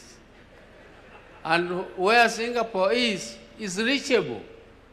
We can reach it if we do what Singapore did. First, we must deal with this animal called corruption. Corruption is very difficult to eliminate. It is very difficult. I've traveled all over the world, but I know it is possible to build a society which is non-tolerant to corruption. We can build a society which is completely non-tolerant to corruption. We need also to reduce government wastage. Wastage in government. We need to tighten our belts, those who are in government. Let us tighten our belts for the people, for the sake of the people of Kenya. And let us make sure that our young population is educated. Education is the only equalizer. And there is no shortcut to education. You have to educate young people who are trained in technical subjects so that you can attract investment. Government can only do infrastructure. Government cannot do development. Development is for the private sector. Government can only participate a little here and there. But for you to attract the private sector, you need to educate the young people. You are not going to import labor from elsewhere. The labor must come from us here. We have to get employment, and the employment is creatable. We can create it only if we educate our young people, and we also need to invest in research. People are talking about development, but they don't think that industry needs innovation. And industry cannot invest in innovation because it is too expensive. In every development plan, government should invest and support universities so that universities develop their capacities to do research, and research which is related to the industries, so that the industries can be innovative and therefore we become competitive in the international market. Kenya must be competitive. The world is moving so fast, and you cannot sleep and think that you only want to feed your people. Feeding your people is a responsibility of the government, making sure that people are fed. But the government will not do your farming for you. Government can only make your fertilizer cheaper. But farming must be done by us. Government must facilitate. For those who have lived as long as I have, I don't know how many of them here, they don't know how difficult it is to gather like this. We tried it when we were struggling for the Constitution, and we gathered for a national dialogue in Bomas in the 90s. And we were caned, we were beaten up by police. Some people ended up in jail for fighting for that Constitution because the government did not like it. When the second bombers came under President Kibaki, the government was very supportive of the process. The government supported the process. But during the end, when the government realized that some of the ideas which are coming out of national dialogue is not favorable, the government decided to scuttle it. And therefore, that national dialogue came up to nothing. That Bomas draft is still there, lying in the shelves, and it was produced by Kenyans. So when you have a supportive president who has paid, who is ready to pay for this forum to continue, those of our colleagues who are missing here are missing an opportunity. And an opportunity comes only but once, it never comes again. If you miss it, you will never find it again. Because you will not find another President Ruto. Maybe another president comes with some other ideas and we will not like the ideas. I like the experts here. They are very good. They are very, very good. But you can be so good if you don't have a supportive president. You can have good ideas, but they will lie in the shelves for good. So take this opportunity and make your ideas catapult into fruition, and let us make sure that this forum comes out with a good vision which will guide Kenya up to 2060. 2060. Some of us will not be there. But we are so happy that Kenyans are thinking about it, and I'm so happy. Thank you very much. And I want to thank you. Power is there, and power is supporting you. Asante sana. Thank Asante you. sana. Thank you very much. Thank you. Yeah. A round of applause for Powerman. Thank you very much, Mzee. Thank you very much.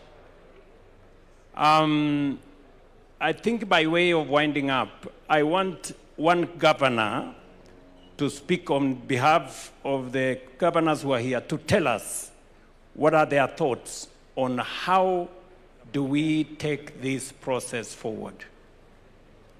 Also, to a representative from the National Assembly and Senate, for them to give us suggestions on how they think this should go forward so that we can agree. I think they have done a lot of listening, and I think it is time for them also to give us suggestions on whether we need a legal framework to establish and to facilitate this process, or whether we need, and whether if we go to Parliament, they will allocate the resources to facilitate this national conversation. I also have listened to the young people. Already, they have worked on a platform, the Hackathon 100. And they have said they will use that platform to collect and to process suggestions from young people and on the digital space.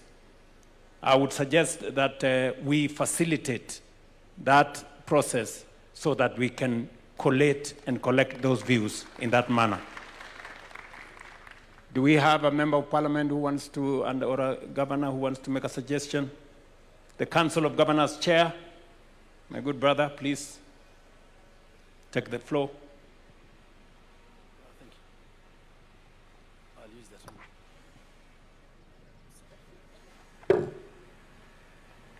Thank you very much, Your Excellency, the President of the Republic of Kenya, Dr. William Samoei Ruto, all protocols observed. Your Excellency, I think in my mother tongue we usually say, or in our setting, don't speak because you've not spoken if there is nothing additional to say. I've heard everyone here. I've seen all the energy. I was conversing with Dr. Ndi there, that the first person to have thanked God for giving us the opportunity to be here and to have this conversation was the young girl. And that tells you how smart our kids are. I just want to assure you, Your Excellency, as the Council of Governors, we have bought into this idea. It is timely. I think it is not wise for our politicians to suggest that we postpone this just because we'll have elections next year. Government is there in perpetuity, and as a responsible president who is facing an election, you did the right thing to take note of the fact that the vision that we've had is expiring in less than how many years? 3 years from now, and that you have set the process for replacing it. Your Excellency, we have so much going right for Kenya. And we have seen what Professor Hino also presented, that we've come a long way in implementing the vision that we had. But I want to tell Kenyans to understand that the tone at the top, having the right people in the right places, will also determine whether whatever vision we craft will see the light of day. There are countries, even in the developed world, that have gotten their governance so wrong, their politics so wrong. They have had 7 prime ministers in 5 years, and they are declining. If we don't get governance right, if we don't get politics right, we will not have the right tone at the top, and whatever we're doing here will not be properly implemented. So much as we've been reminded that we're facing elections in 1 year, the Kenyans who are going to elect a president and are going to elect governors, and I will not be one of those governors because I'm already serving my 2nd term, are seated here and are watching.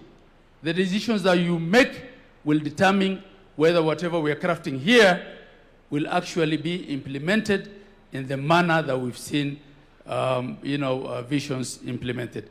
Your Excellency, as we now cascade this down to the counties, on behalf of the Council of Governors, we want to assure you that we will support it, that the concern by one of the ladies in the panel here, that the contributions and the views will be inclusive. Everyone representing every sector, every part of the community will have an opportunity to contribute. Last but not least, Your Excellency, this is the first vision that's been implemented under the new constitution while counties are in existence and are functional and operational. We have seen what standardization of thought and standardization of implementation can do to equalize this country. Today, affordable housing is happening in Mandera, it's happening in Nairobi, it's happening in Bungoma, it's happening everywhere. This vision that we're crafting now not ought to be one of 2 Kenyas, the Kenya with potential and the Kenya without. It ought to be one for all of Kenya. Professor Hino was sitting next to me, told me how when he went to Turkana, they were asking him, as you came here, have you come through Kenya? Right? They knew he was from Japan, but to find out whether he's been through Nairobi, walikuwa wanamuuliza ulipitia Kenya. That story is now gone. We are all in Kenya. Whether you are at the Mandera border or at Raskamboni border with, in Lamu, or you are in the border to Tanzania, at the border at the Tanzania border. We have one country, Your Excellency, under your leadership. We are seeing development across the whole of Kenya, and Vision 2063 will help us move faster to attain equality and inclusivity. God bless you all. Thank you, Mr. President. Okay. Can we have somebody from Parliament, representing Parliament, to come and say something? Please give him the mic. Please, if you can speak to how do we make this an exercise in public participation as is envisaged by the Constitution. Thank you, Your Excellency. And Your Excellency, in fact, with the consent of the leader of majority in the Senate, he was telling me that actually what we are doing here today is what Parliament should be doing. We have today constituted ourselves as a People's Constituent Assembly to start that journey of even anchoring this process into law, as you say. And I want to say that we support. And indeed, Your Excellency, you remember on Monday in our meeting in Naivasha, I did suggest that probably it's time that when we have a national vision like this, we not only anchor it in law, but we also find a way where within the governance structures of our political parties, we ensure that even at a time as this, when we are looking at elections and we're looking at people crafting their election manifestos, that all political parties and elective leaders who are looking for elective positions speak to that greater national vision so that we hold you to account when you get elected as to what you are doing within your manifesto in actualizing that dream, that greater dream of the Kenyan nation. Your Excellency, Senate Majority Leader is telling me that I should say that since we craft laws or we have legislative proposals that we draft into bills and then take those bills back to the people for public participation, what we've actually done today is begun with public participation.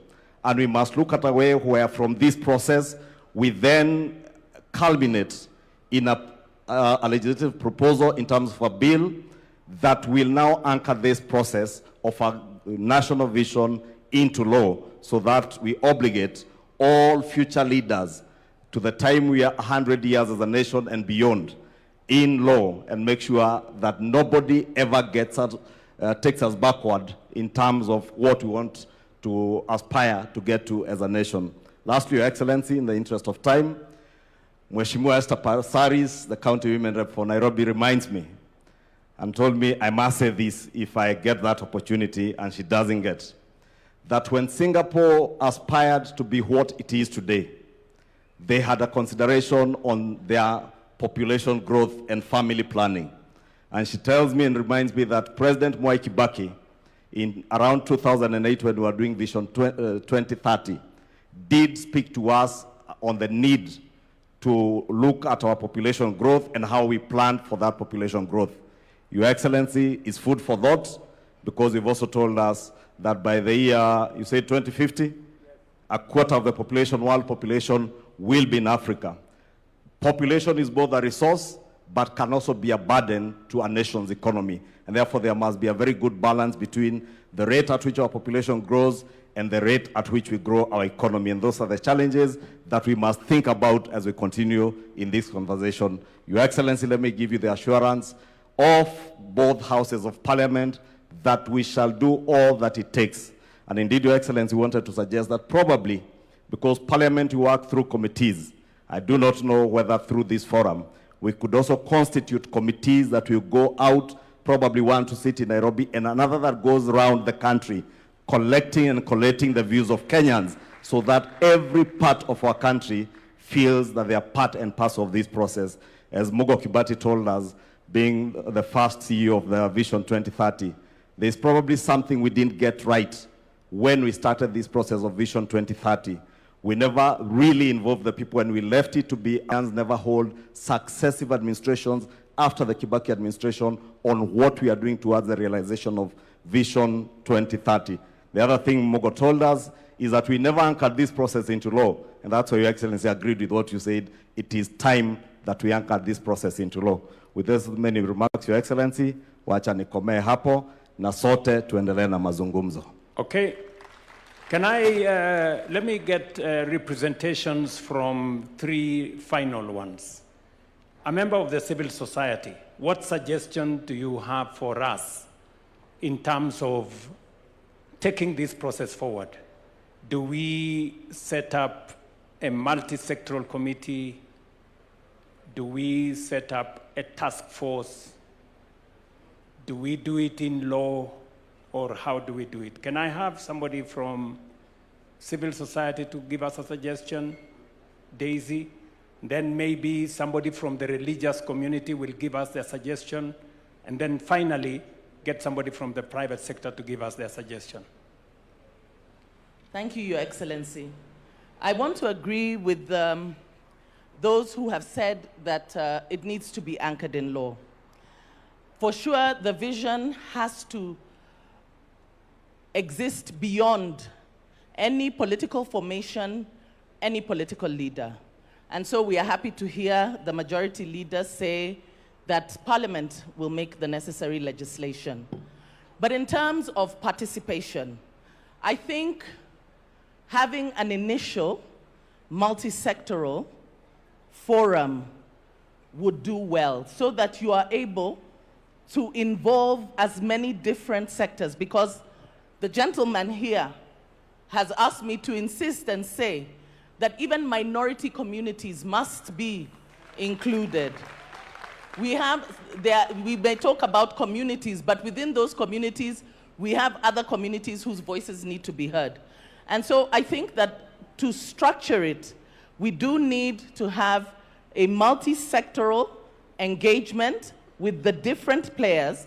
Even when you talk about civil society, it is very wide.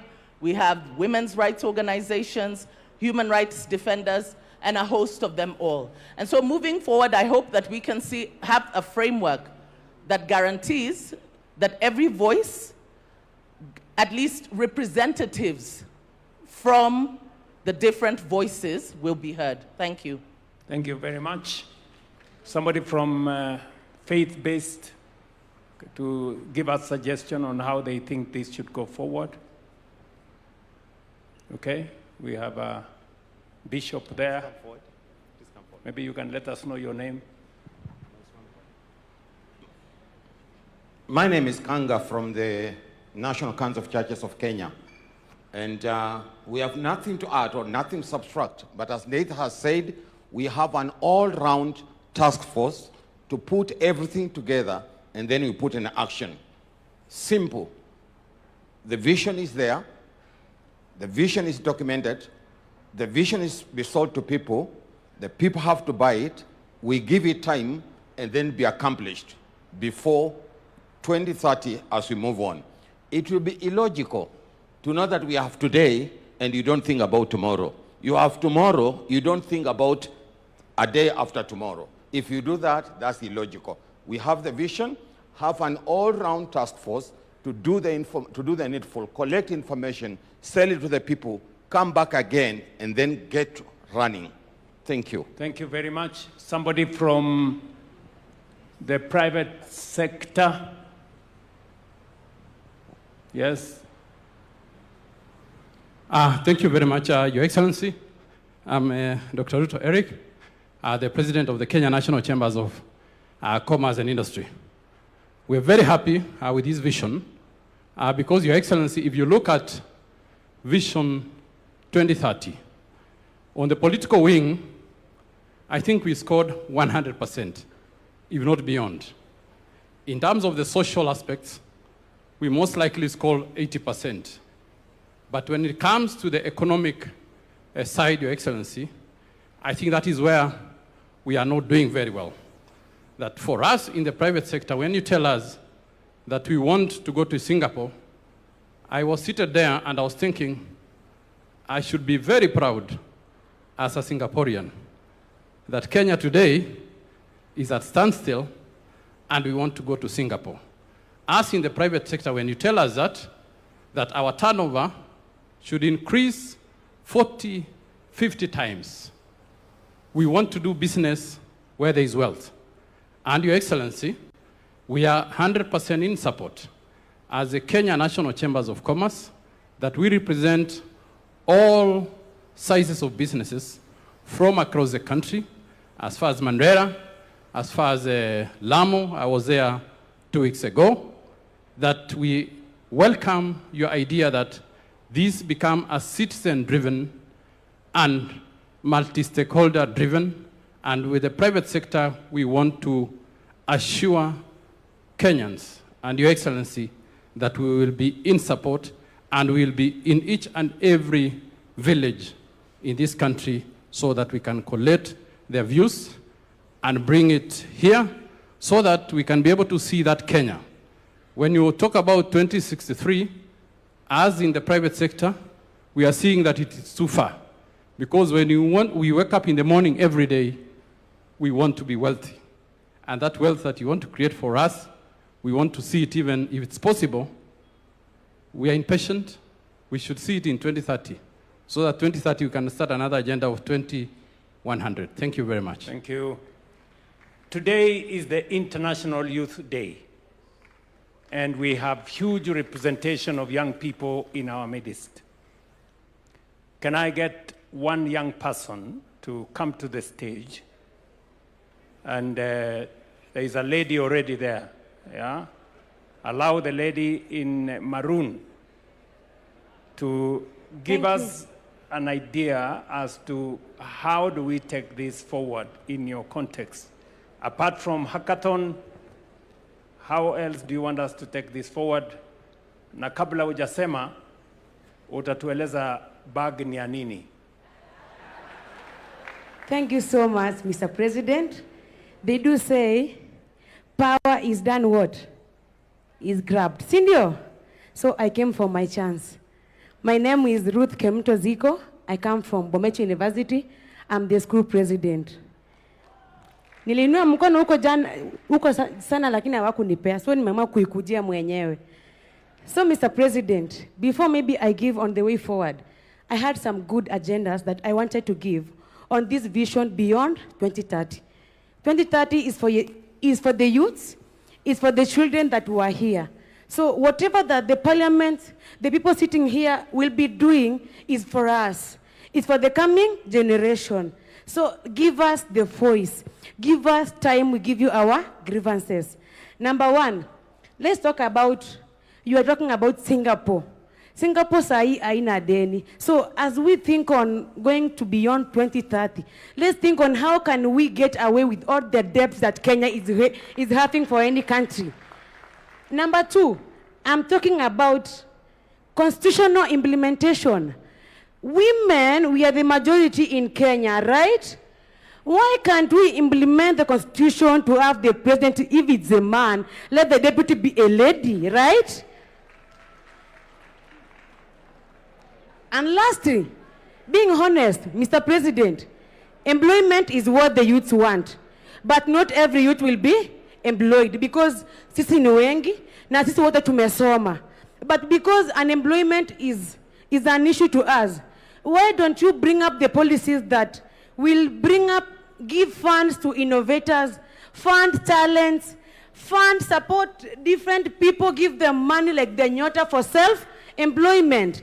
And for that, Mr. President, bring Nyota to universities and colleges. We are innovators too. And lastly, it's about the help, scholarship, and funding in different universities and TVETs. As we think of beyond 2030, let's make education free for every Kenyan child, from primary, secondary to high school. Let no child cry because eti akwenda university juu akwana pesa, sindio? Make it free. And lastly, me being a teacher of special needs education, as that young man said, factor in these special needs people. They are being left behind in our society. For the first time, with the government, bring them in. Otherwise, Mr. President, you are doing a good job. For all the president when tumejua hapa nyuma before tuzaliwe na wengine wamekuwa uko number 1 for now. And kwa yote, you called me to give give on what the way forward. Yes. One of the way forward, include these university students in that. Bring research everywhere. If it's each county has a university. And Mr. President, if there is a county that has no university, in this vision beyond 2030, include every county to have a university so that it can factor in every learner. So for that, include the university students, the college students, and the high school and primary students. I've seen one here. She's very clever than me, in fact. So let's have their views because they are very educated. Thank you, Mr. President. Thank you very much. I think that wraps up. She has said very fundamentally that education must be free, and I agree with her 100%. And that speaks to our members of parliament. You know, we have sent to parliament the tertiary education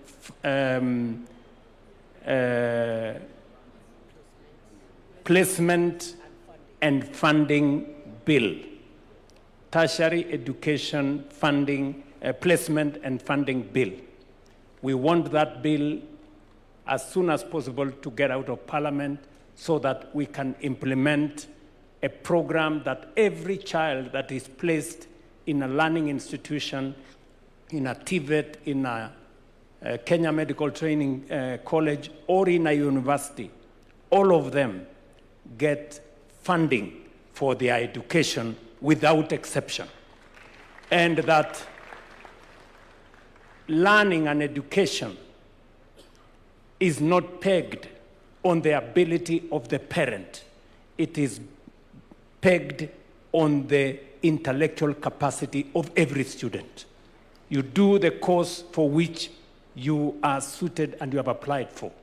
And government of Kenya must make sure that funding is available.